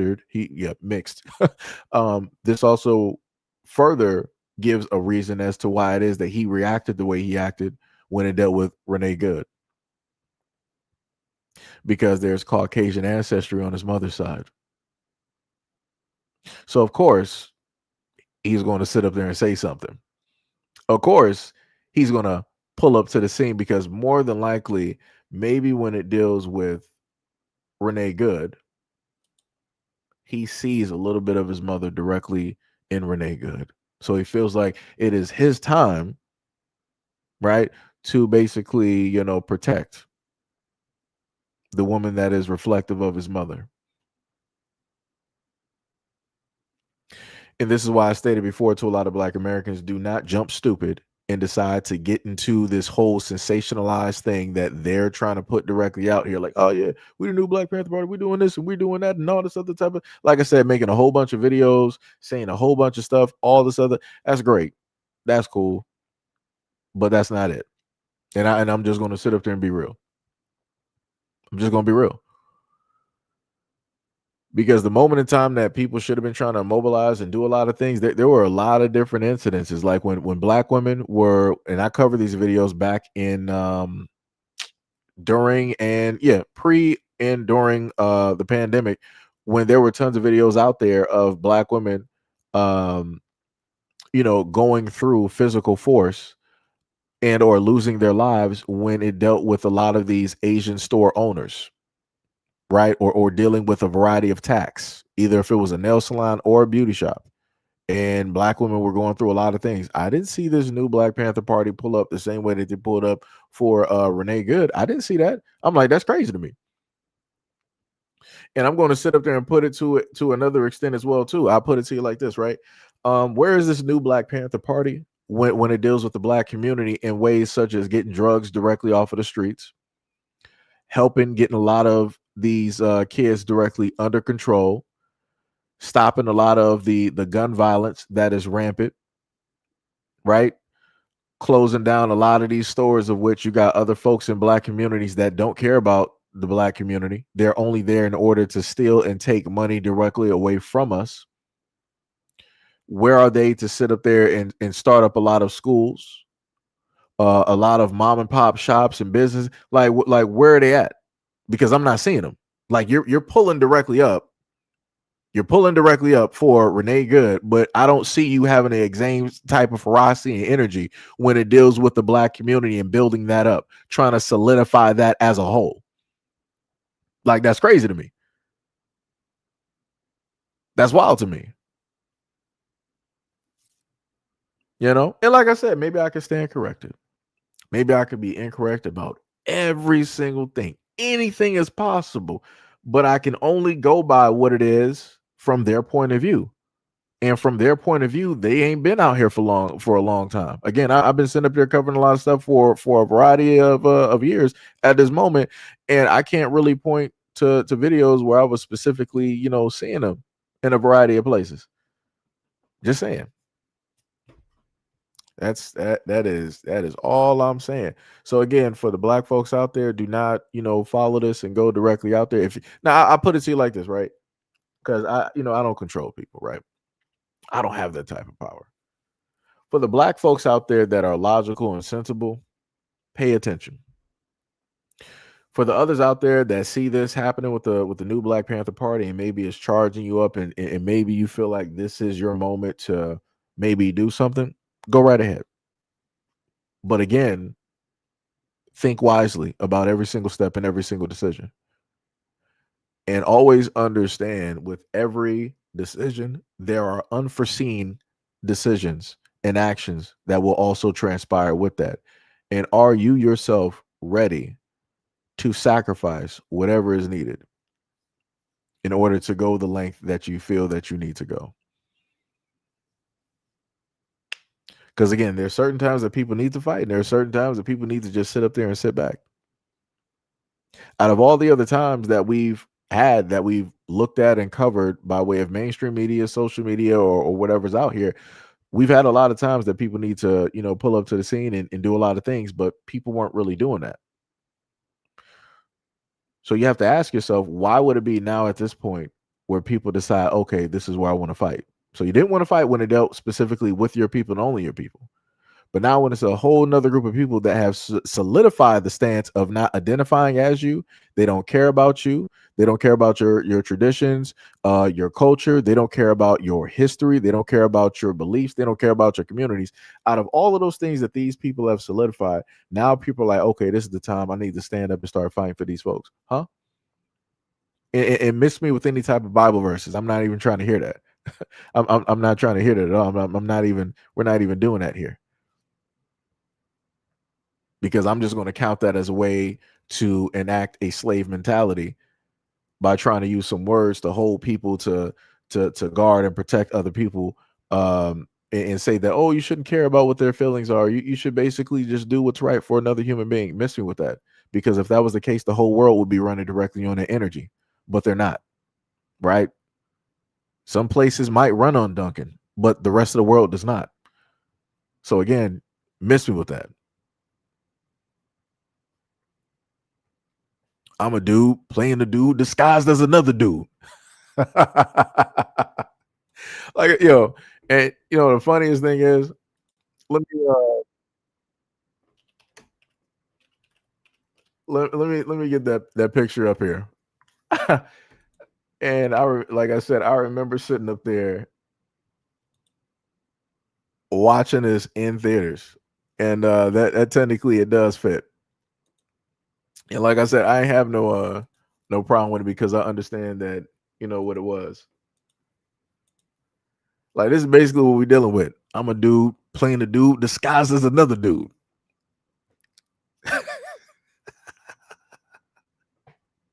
What do you mean, you people? Oh man. Oh my goodness. Let me tell you. Oh my goodness. I might have to sit up there and watch Tropical Thunder today. Let me tell you. Oh my goodness. Let me tell you something. This man sitting up there talking about my people that fought for 400 years. Oh dear God. It's classic though. If you've never seen Tropical Thunder, I will highly recommend it. I highly recommend it. It's funny. Oh my goodness. Like I said, and I put it to you like this. There's only one generation that's not going to get offended by it. All the other generations out here will get offended, which makes no sense. Because that was like I said, for me, that was a funny movie. I had no problems. I understand, comedy, parody, all of that type of stuff. Cool, no problem. Other people of this timeline wanted to bring this up and be like, "Oh my God, this is so racist. This Robert Downey Jr. needs to get canceled." No, you need to cancel yourself. You need to cancel yourself. I saw it during the time that it first came up. Had no problems. Me and my friends were sitting up there laughing, rolling, sitting up there quoting lines from the movie after we saw it. Like I said, like it's just too many. It's too many folks out here. It's too many folks out here that want to sit up there and always be offended about something. Like I said, don't be too surprised. The next live stream, I might be sitting up there quoting some Tropical Thunder. I swear to goodness. Oh man, let me tell you. But again, back on a a serious note though. People got to pay attention. That's all I'm saying.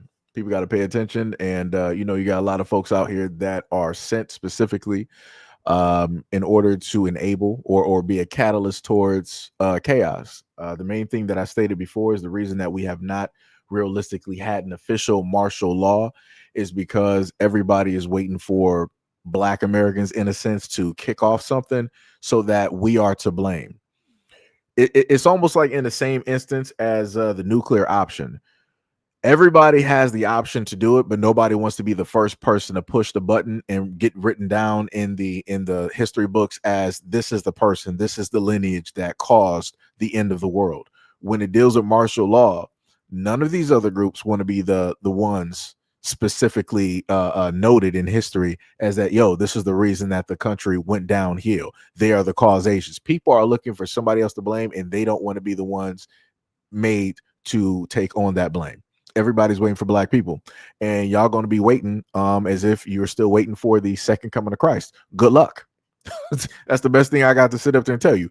Good luck. If you thought the wait on slavery to come back was taking a long time, you're going to continue waiting for the second coming of Christ, because that's what we're going to be doing at this moment in time, where Black people, Black Americans, are going to be just sitting here chilling. So I don't care if it's like the Africans, if it's the Caribbeans, if it's the Haitians, if it's the Jamaicans, other immigrants directly out here, whoever it is, including white folks, y'all gonna have to any mini mighty mo catch a tiger by his toe between each and one of y'all up until y'all get down to that one single one, right? Like it's Hell's Kitchen, and you're going to be the one to blame. That's how it's going to sit up there and work.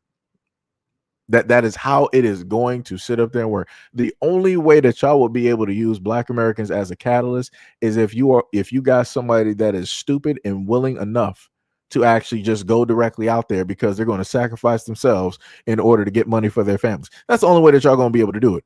Or y'all got some dumb African immigrant directly out here willing to put himself directly on a line in order to be a part or align himself with that power structure because of whatever false Happy Meal promises that y'all deliver directly to him that he will never ever see to fruition. Those are the only two ways that y'all got this going that is ever going to happen. No standard issued, logical Black American is going to step directly to the front and press that button in order to do it. Y'all got it. Y'all got it like y'all got everything else.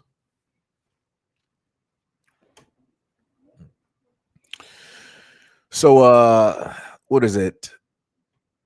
Sagatar, you said, my opinion as a German is that you all are screwed. ICE is just the beginning. Trump came to stay, and he's doing it like Putin. He provokes war inside and outside by creating a threat for him and the GOP.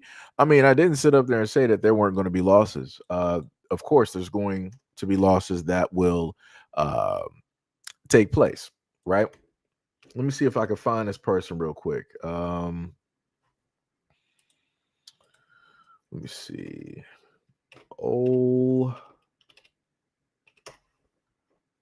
Let me see if I can actually find the name of this person. There's a specific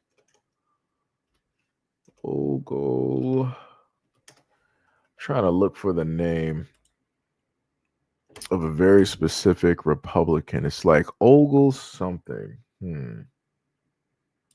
If I can look directly in the background, I can actually pair something up with your comment there. It's just going to take me a little bit of a minute because I covered this last year sometime. So it might take a bit. Let me see. Republicans in the House sounding the alarm. Let me see. Amendments.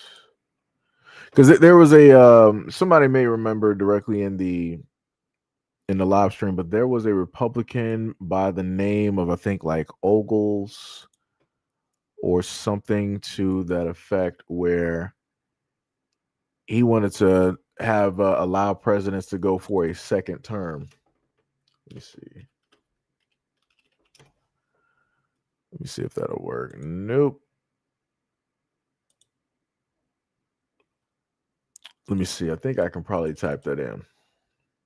All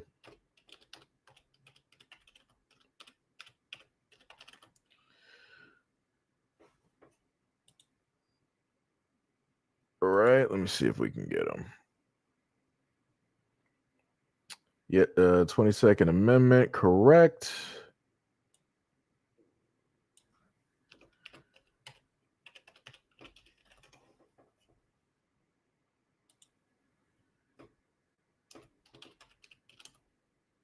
Wants presidents.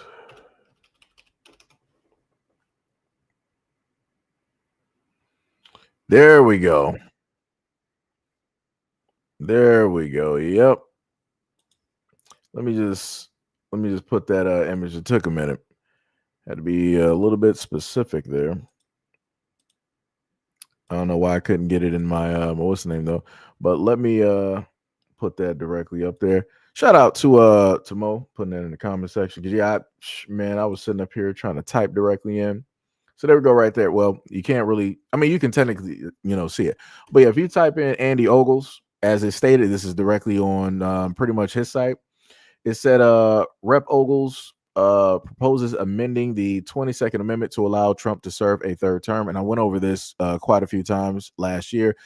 Basically, to give like the Cliff Notes version of it, he wants to amend it to the point where if you did not serve, 2 consecutive terms, it would allow you to run for a third term. As we all know, Trump did not serve 2 consecutive terms. So within what it is that he is proposing, Trump will be able to run, I think, what is supposed to be in 2028, if feasible or if possible. Or another option for him to get the presidency would be if basically Vince, whatever his name is, if the vice president basically runs, he can then just step down and, give it to Trump. If Trump is his running mate or however it is that they decide to work, or one of Trump's sons can decide to sit up there and win. And like I said, there's a variety of things that can take place.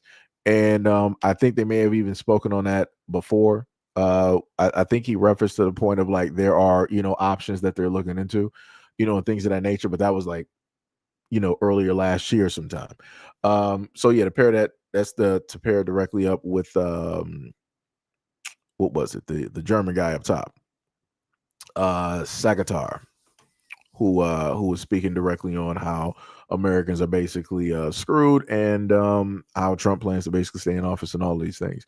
You can't stay in a place without help. So this is where you have this, this guy here trying to pull up to the scene and offer help directly to the Republican Party. Rabbit said, Seji, did you see the video of the African soldiers in Russia? You might just be right. He was being insulted in Russia. He had no idea. Yeah. I think I might have seen that. I saw another video where you had African soldiers in Russia or whatever it was, and they were in the snow and they were just sitting up there dancing and doing African songs and stuff like that. I'm like, hey, I guess people are strapped for money, and people are just gonna go out there and do whatever. If it means that they'll get a little bit more. You can't tell nobody nothing. Yo, K5, what is up? What is up? You said, got to go and stay black. Will do. Good sir. Will do.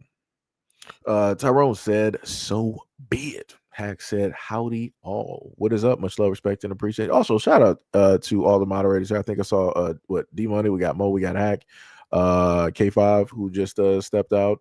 I think we got Tippy, we got Gail, we also got Sham, our neighborhood friendly blocker directly in the chat at the moment of time, getting rid of any and all trolls.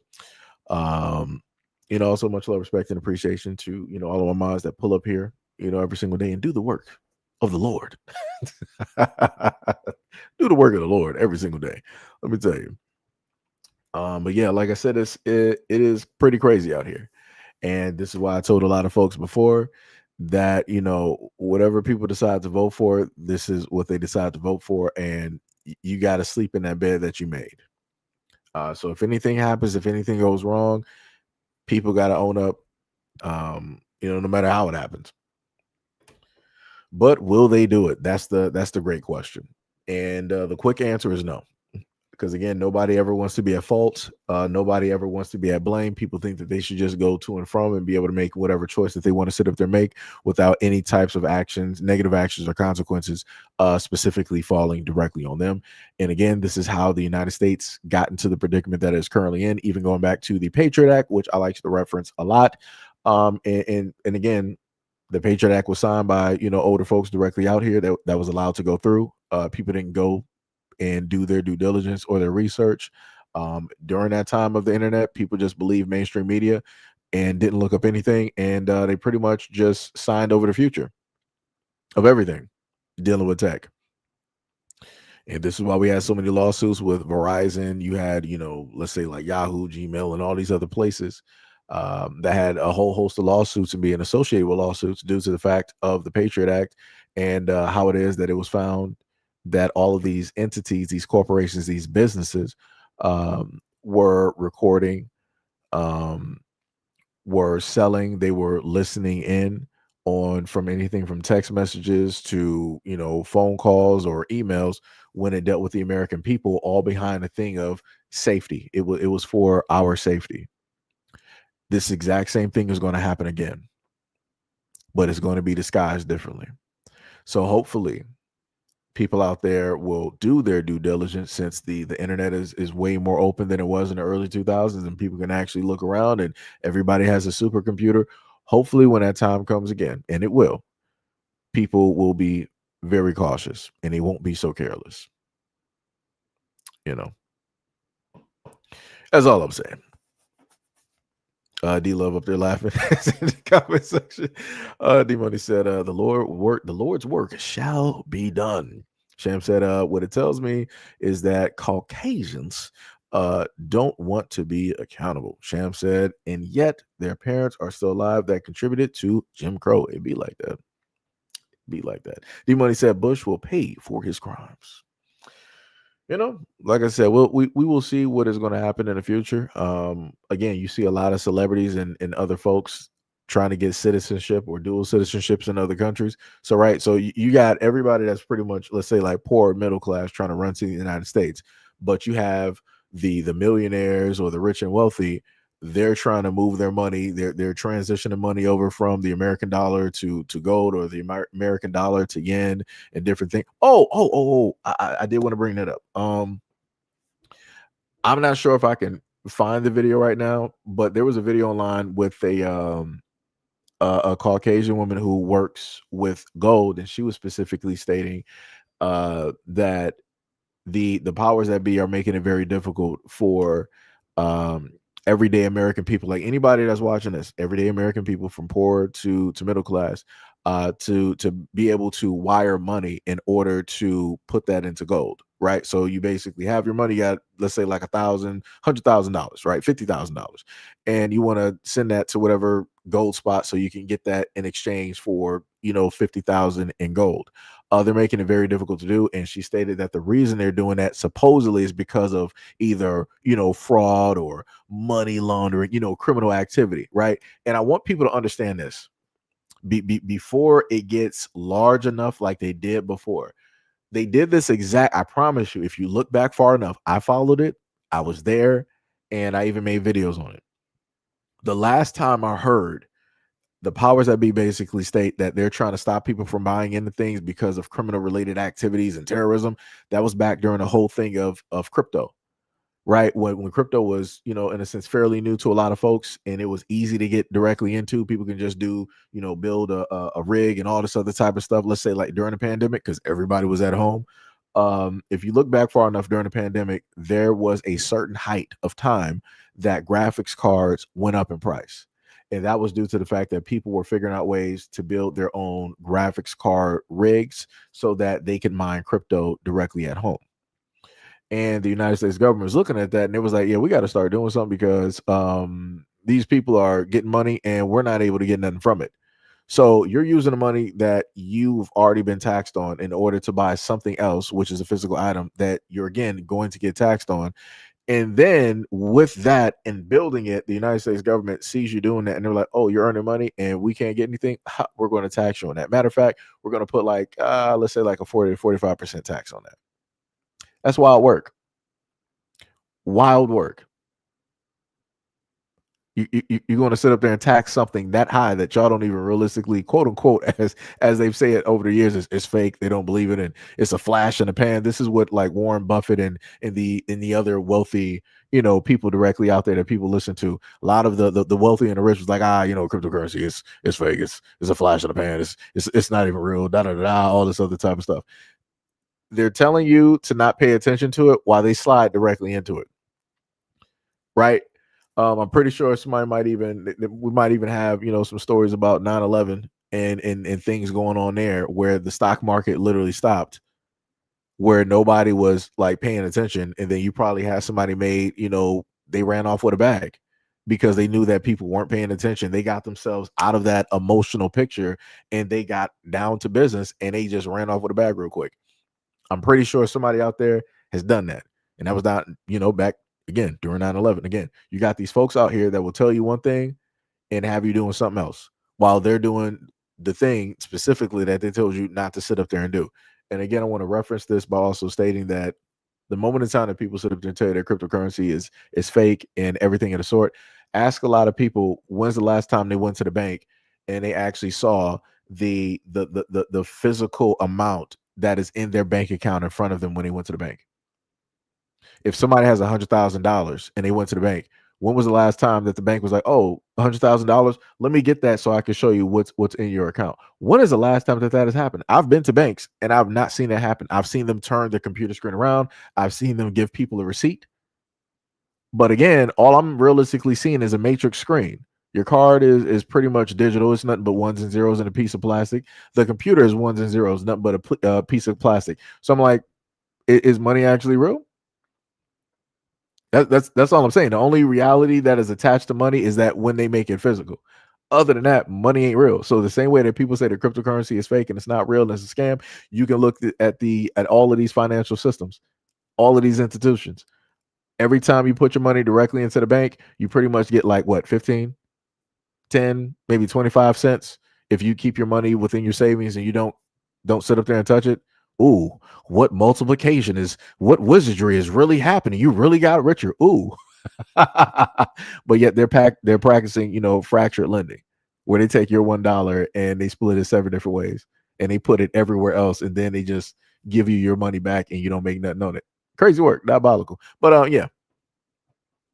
Again, well, I wasn't even trying to get into a whole I wasn't even trying to get into a whole rant, dealing with that. But hopefully, a lot of times when I go into rants and give information, people will decide to just, look up certain things in order to inform themselves and to educate themselves on a lot of other things that they may not have, been known about because, busy with life, busy with family, or, other life things happen. So it takes your sights away from, other things, Sham said the richer countries don't want to be a part of the United States. To them, the country is a third world country when it comes to benefits. Sham also said even Greenland is fighting the war because they don't want to lose healthcare and be a part of the states. Mansa, what is up? What is up? Mansa Busa, what is going on? You said, Seji, what is good, bro? In chat, have you heard about the saying taxation without representation is fraudulent? Yeah, I have. That I have. He said, I'm going to look more into it, but there's something there to read into. I got you. Yo, Brooklyn, what is up? What is up? What's up? You said one is regulated and the other is not. That is facts. I mean, technically, money is regulated to a point because if money was really regulated like it's supposed to be, then the United States dollar should be backed by gold, but it's not. So where realistically is the regulation? We shouldn't even have a finite. We shouldn't even be at a point of having a conversation about inflation. We shouldn't have even had the president of the United States, Trump, have a conversation about trying to print a $1 trillion coin or something like that. Like it makes no sense. But the other thing as well too, as I spoke to people about, a few years back, you can look up the Fed now. Let me see if the website is still up, so I can just give y'all an image. Let me see if we can. Yeah. So this is something that I covered before, just to have people paying attention to certain things, again, real world type of stuff, things that are actually implemented by the United States government, the same government that told you that cryptocurrency and all this other type of stuff is bad. You got the Fed now, which is pretty much doing blockchain, using blockchain tech in order to facilitate this, right? It's 24/7. So basically meaning, like, let's say if like payment plans and stuff, like when it deals with paychecks and stuff, it would happen, differently. Right. Just like the same way, like they, what is it? The stock market sleeps, sort of, kind of, right? Crypto doesn't. Crypto is no matter what's happening with the markets, the crypto is always going high or low and all this other type of stuff. But with that, you had blockchain technology, which the system that we are currently a part of has been implementing in order to prepare for the digital system, which they will soon enough roll out at a moment in time. And with that digital system, they will be able to really view, see, and control what you're spending your money on. And they could easily just put a stop on what it is that you're able to do. To put that into a more real world scope, just like how they took away, like, let's say, like gold and silver from the older, like the silent, I think, what was it, like the boomer or the silent generation. Right now they're working on taking away the coins, right? Coins are basically, free. They're pretty much everywhere, but they're slowly but surely working on getting rid of that. And then they're slowly but surely going to work on getting away of the physical dollar so that everything is digital. Like I said, it's a step-by-step process. No matter how long it takes, it's still going to happen. It's just a matter of when it's going to be finalized and when it's going to just be there. Going back into other videos that I did of the pandemic, you can look at Australia, where in Australia and other places around the world, they started getting rid of the bank branches, like the central bank branches. So let's say, like in your state or city, you happen to have a central branch of Bank of America, right? That's where you go to get your money. They're closing those down, and they replace those with the cash machines, right? They replace those with the ATMs.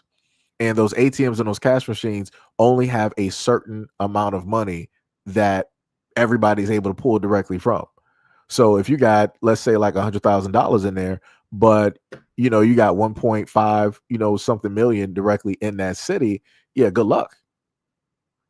Everybody's not going to be able to have money. It's going to cause mass chaos and anything like that. And then on top of that, another easier way to control the money is like, hey, the power went out. Oops, you can't sit up there and get your money. Now what you're going to sit up there and do is going to be complete anarchy. It's going to be complete, chaos. Again, other catalysts in order to enact, curfews and to bring the military and different things directly into a variety of, like I said, people got to pay attention. Things are being implemented.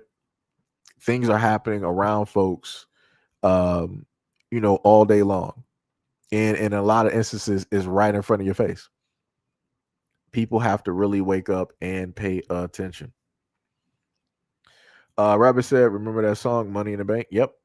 Brooklyn said the argument should be, why are we paying high taxes and printing money at the same time? Defeats the purpose. Are we funding the government or making money out of thin air, calling it currency? We're doing both. We're doing both.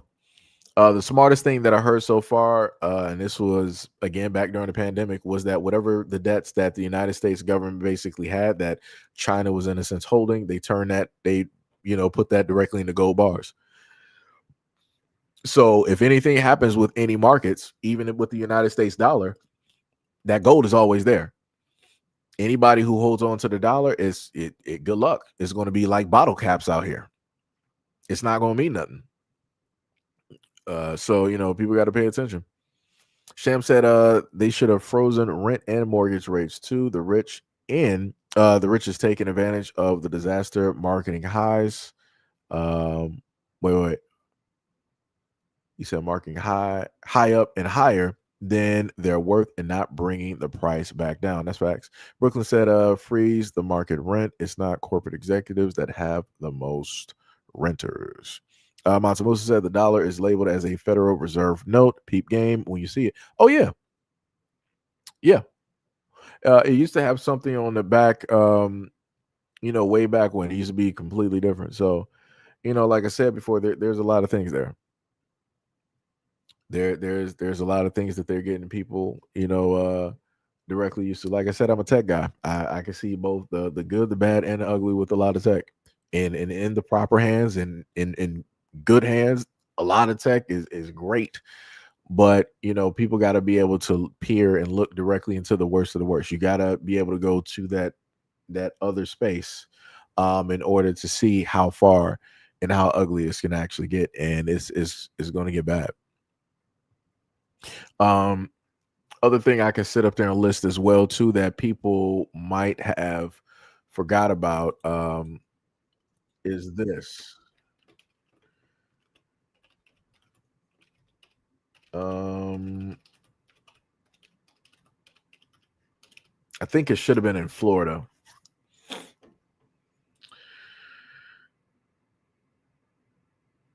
Let me see. Yeah. Right. So, a lot of people, this is again going to go directly into everybody that deals with the Bible. So here you go. This is a blast from the past. So we can go back to what it says. It said in May of 2002, the Jacobs family of Boca Raton, Florida, Jeffrey, Leslie, and their 14-year-old son, Derek, became the first family in the United States to have the Verichip microchip implanted in their arms. This right-sized implant, created and applied digital solutions, were designed to store medical information for emergency access, right? So that's what they stated. But they were the first family to, in a sense, get it. Now, the other video that I do have, you may be able to find it directly online. There was a, I guess you can call it like a conference or a talk or whatever it was. And there was a woman that was speaking on stage, and she stated how they have a pill, a very, small pill that, is digestible. And it can, in a sense, prove compliance, right? So let's say that somebody's supposed to take certain types of medication. You can take this to wherever you want to take it, right, and apply it to whatever you apply it to. So let's say that a person was supposed to take a certain type of medication, and in order for you to be able to use your digital currency, right? So let's say like the USD, right, or whatnot, or whatever that'll be in existence. In order for you to get into your bank account or to use your money or to even do stuff that normal people are able to do, you have to show compliance. So you have to take this so that they could verify that you took whatever it is that you were supposed to sit up there and take. And what they said was that once you take that, it'll give off a signal to whatever system to let them know that, okay, you basically you did what it was that you were supposed to do. So then business as normal. But if you take that and it shows that you didn't do what you were supposed to do, now you're going to sit up there and face some of the consequences. So, like I said, as I told people before, I've covered a lot of different topics here that will, that pretty much encompasses everybody. But again, like I said before, it's only certain things that people really want to engage directly into and pull directly up to the scene for, which is fine, which, I completely understand. But, again, I would love it if people would actually, take time to actually look at, other content that has been placed up there. Sham said that food prices went up because of farmers' negligence. I've said time and time again that farmers need to stop unhealthy practices of meat and crops. You also said that the reason why those farmers are wiped out with bird flu is because of their nasty living conditions on those factory farms. Factory farms are horrible for the industry. And you said that was why food prices went up, because the food source is dying from disease. Our government is supposed to regulate this, right? Montemusa said, sounds like manipulative regulations and procedures. Minority Report is coming in soon. I mean, you're pretty much close, because if you look through a lot of states that already have let's say smart or hyper markets, like China, Japan, I think Korea may have it, or some places in Europe. Basically it's markets that you can go directly into that are not run by human beings. You can come directly in there, you got your verification on your pass, come directly in there, pick up whatever it is that you want to get, and then you can dip directly out, right? You don't have to have any type of human interactions or anything of that sort. And along with that, they have, I mean, technically, if you want to look at, if you go back to the scene, I think it should be Minority Report, right? Where Tom Cruise is walking down a hallway and all the advertisements, the cameras are looking at him and they're automatically giving him advertisements specifically for him. We're already living in that timeline, because if you talk online, if you talk near your phone is always on. You might not be on the internet or near it, but your phone picks up everything because it has a mic that's always hot, right? So you're talking near your phone hears what's directly on, it listens to other conversations, it picks up certain things. That goes into an algorithm, and then from that algorithm it goes to some other AI and computer, and then it spits back out specific advertisements. And I've told people about this before. There's been times that I've talked about, let's say like Uber Eats, or I might have been talking about computers or video games. I will specifically cut on my computer and I automatically have advertisements in front of me for a lot of those things. Or now if I wasn't talking about Uber Eats, I won't get any deals. But if I consistently talk about Uber Eats, I'll now start getting, half off, 30 or 50 or 40 half offs directly, on my phone or directly in my email. So we're already in a part of that tech timeline when it deals with, Minority Report or iRobot. Van Jackson said, what you're saying is everything is about control. Yeah. Sham said, no, it sounds like logic. Now the Caucasians are broke while your rich are sitting on trillions of dollars they've stolen from you. Yeah, be like that. Sham said, you have control over a disastrous situation. Yep. Yes, indeed. D Love said, not bottle caps, but yep, sounds about right. Mo said, more toilet paper issues. Yeah. Sham said, free markets don't work because you get people corrupted and greedy, trying to steal off the populace. You have to prevent it, and you want to fix the economy. If you want to fix the economy. Montemusa said, we supposedly traded our freedoms and securities for safety and familiarity. We've been bamboozled, hoodwinked, swindled, and taken advantage of. Yep. Sham said, now the only way to bring down inflation is to tax the mess out of the rich and take their money, because the huge surplus of resources, they charge high prices because they can. You also said that freedom is an illusion. It never existed. That is also true. People were able to see that directly during the pandemic.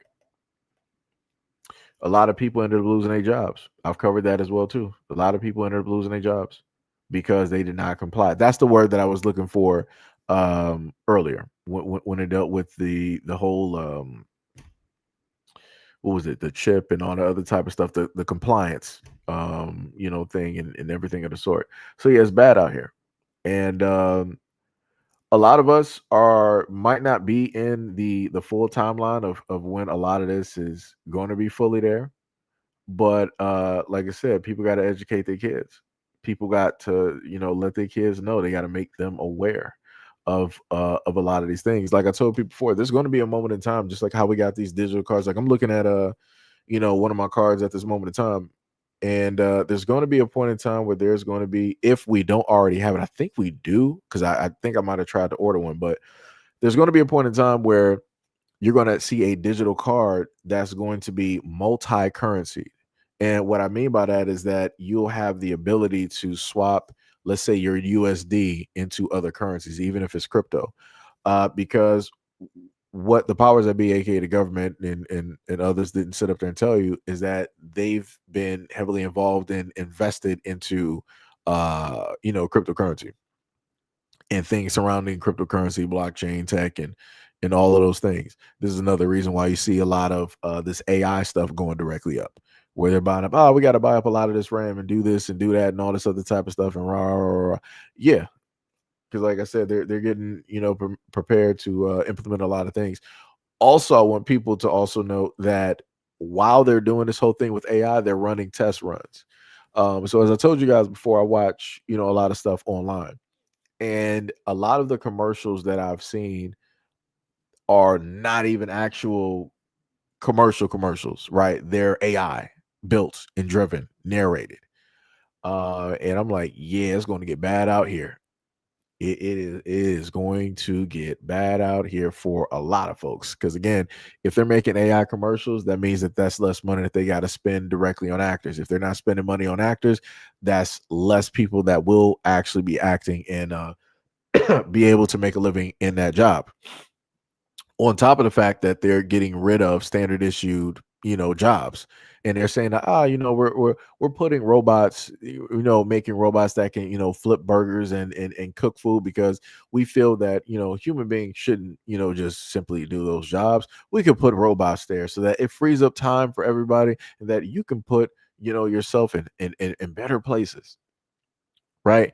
But realistically, they're trying to dismantle that so that they can control how it is that you can make money, or how many people are able to actually make money. Because the less people that can do standard issue jobs equals more people that are going to be dependent on the government, that are going to be on welfare and other types of assistance, which also means that that's more people that they can, position into doing certain things that they want them to do if they want their benefits and or their money. Again, the whole thing of coercion and control and all of that.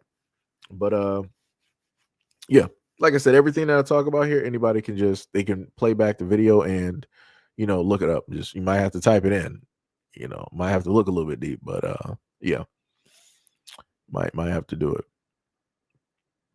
Monta said targeted commerce and advertising just by being in proximity of a mic. That's what Zuckerberg was in court for a couple of years ago. Yep.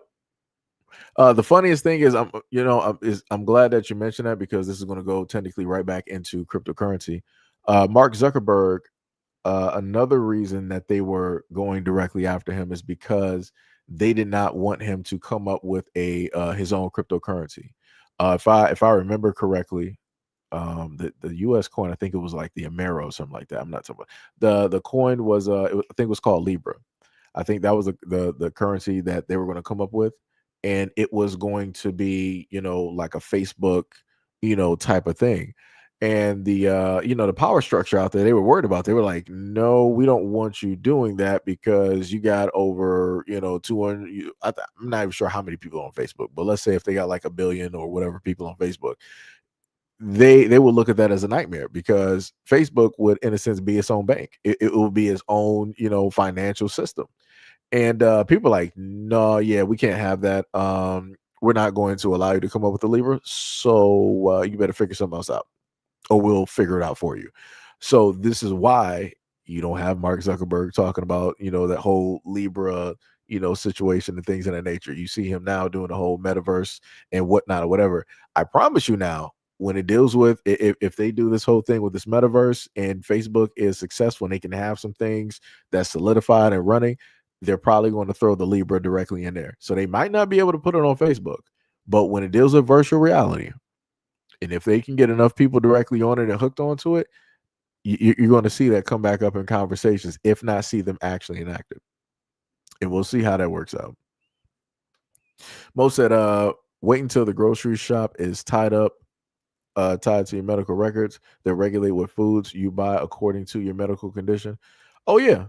Oh yeah, that's why I was technically looking at a lot of stuff when it dealt with the supposed.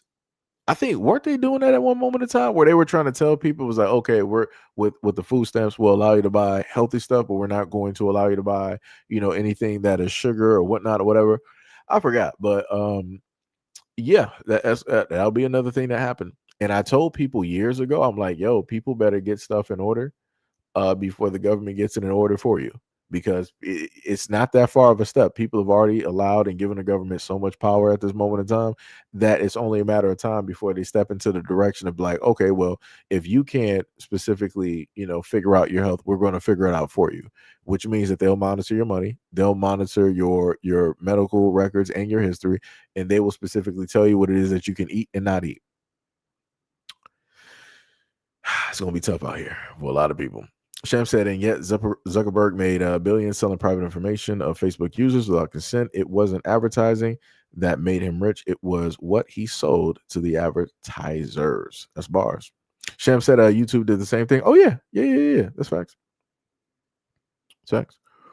Mo said Atlas Robots. Skynet is inevitable. I've been waiting for Mo to sit up there and say that for a minute. That used to be like anytime I talked about like crypto, this man was like Skynet is inevitable. Every single video. I kid you not. But yeah. So I think that was pretty, well-rounded type of conversation.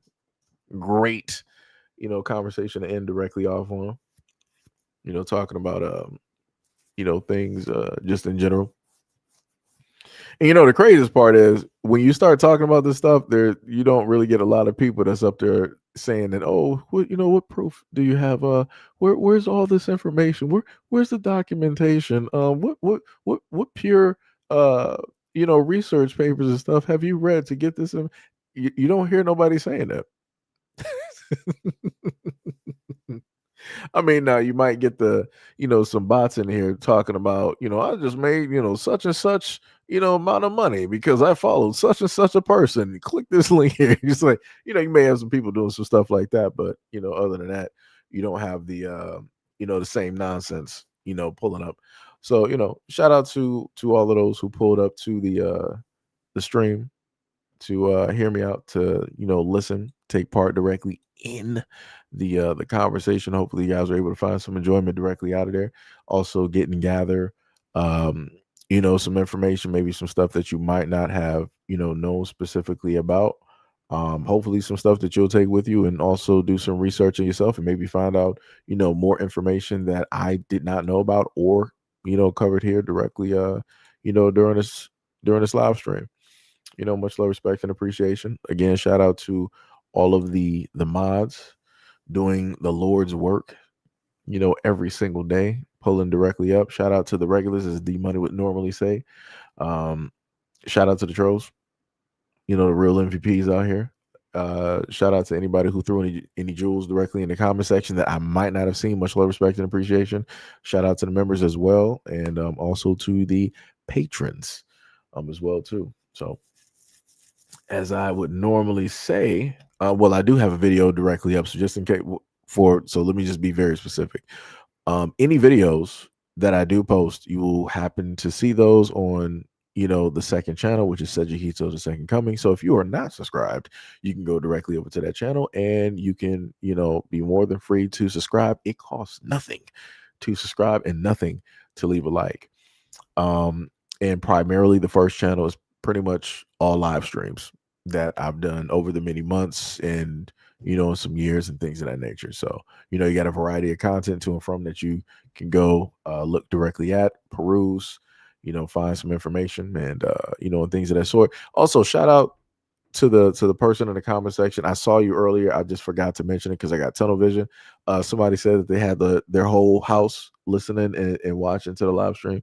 Much love, respect, and appreciation to you and your family directly out there. Shout out and thank you for that support.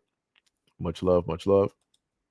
And yeah, I got a video that is still up there. I think I just put that up a few hours ago, probably about like 2 or 3 hours ago.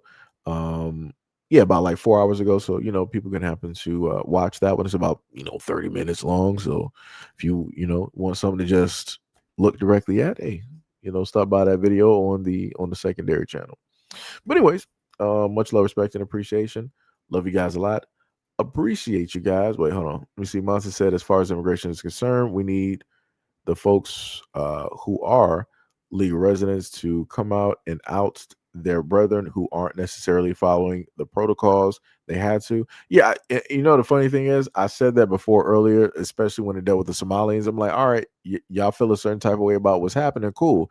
All you have to do is give up your folks that are doing the things that are negative, that lead to y'all having to deal with all of the stuff that's going on. All you have to do is give them up. Stop sitting up there hiding them. Stop, locking arms and being side by side with them. It's like if they go down, they're going to sit up there and take you down too. Like nobody's going to sit up there and care. The only way that people are going to care is if you step from besides them and let them be center in front so that people can tell the difference. D Love said, thank you, Seji. D Money throwing up the emojis. I don't even know what those are because I'm looking at this from a whole nother site. But shout out. But yeah, much love, respect, and appreciation. And I will catch you guys in the next video and or live stream. Peace out.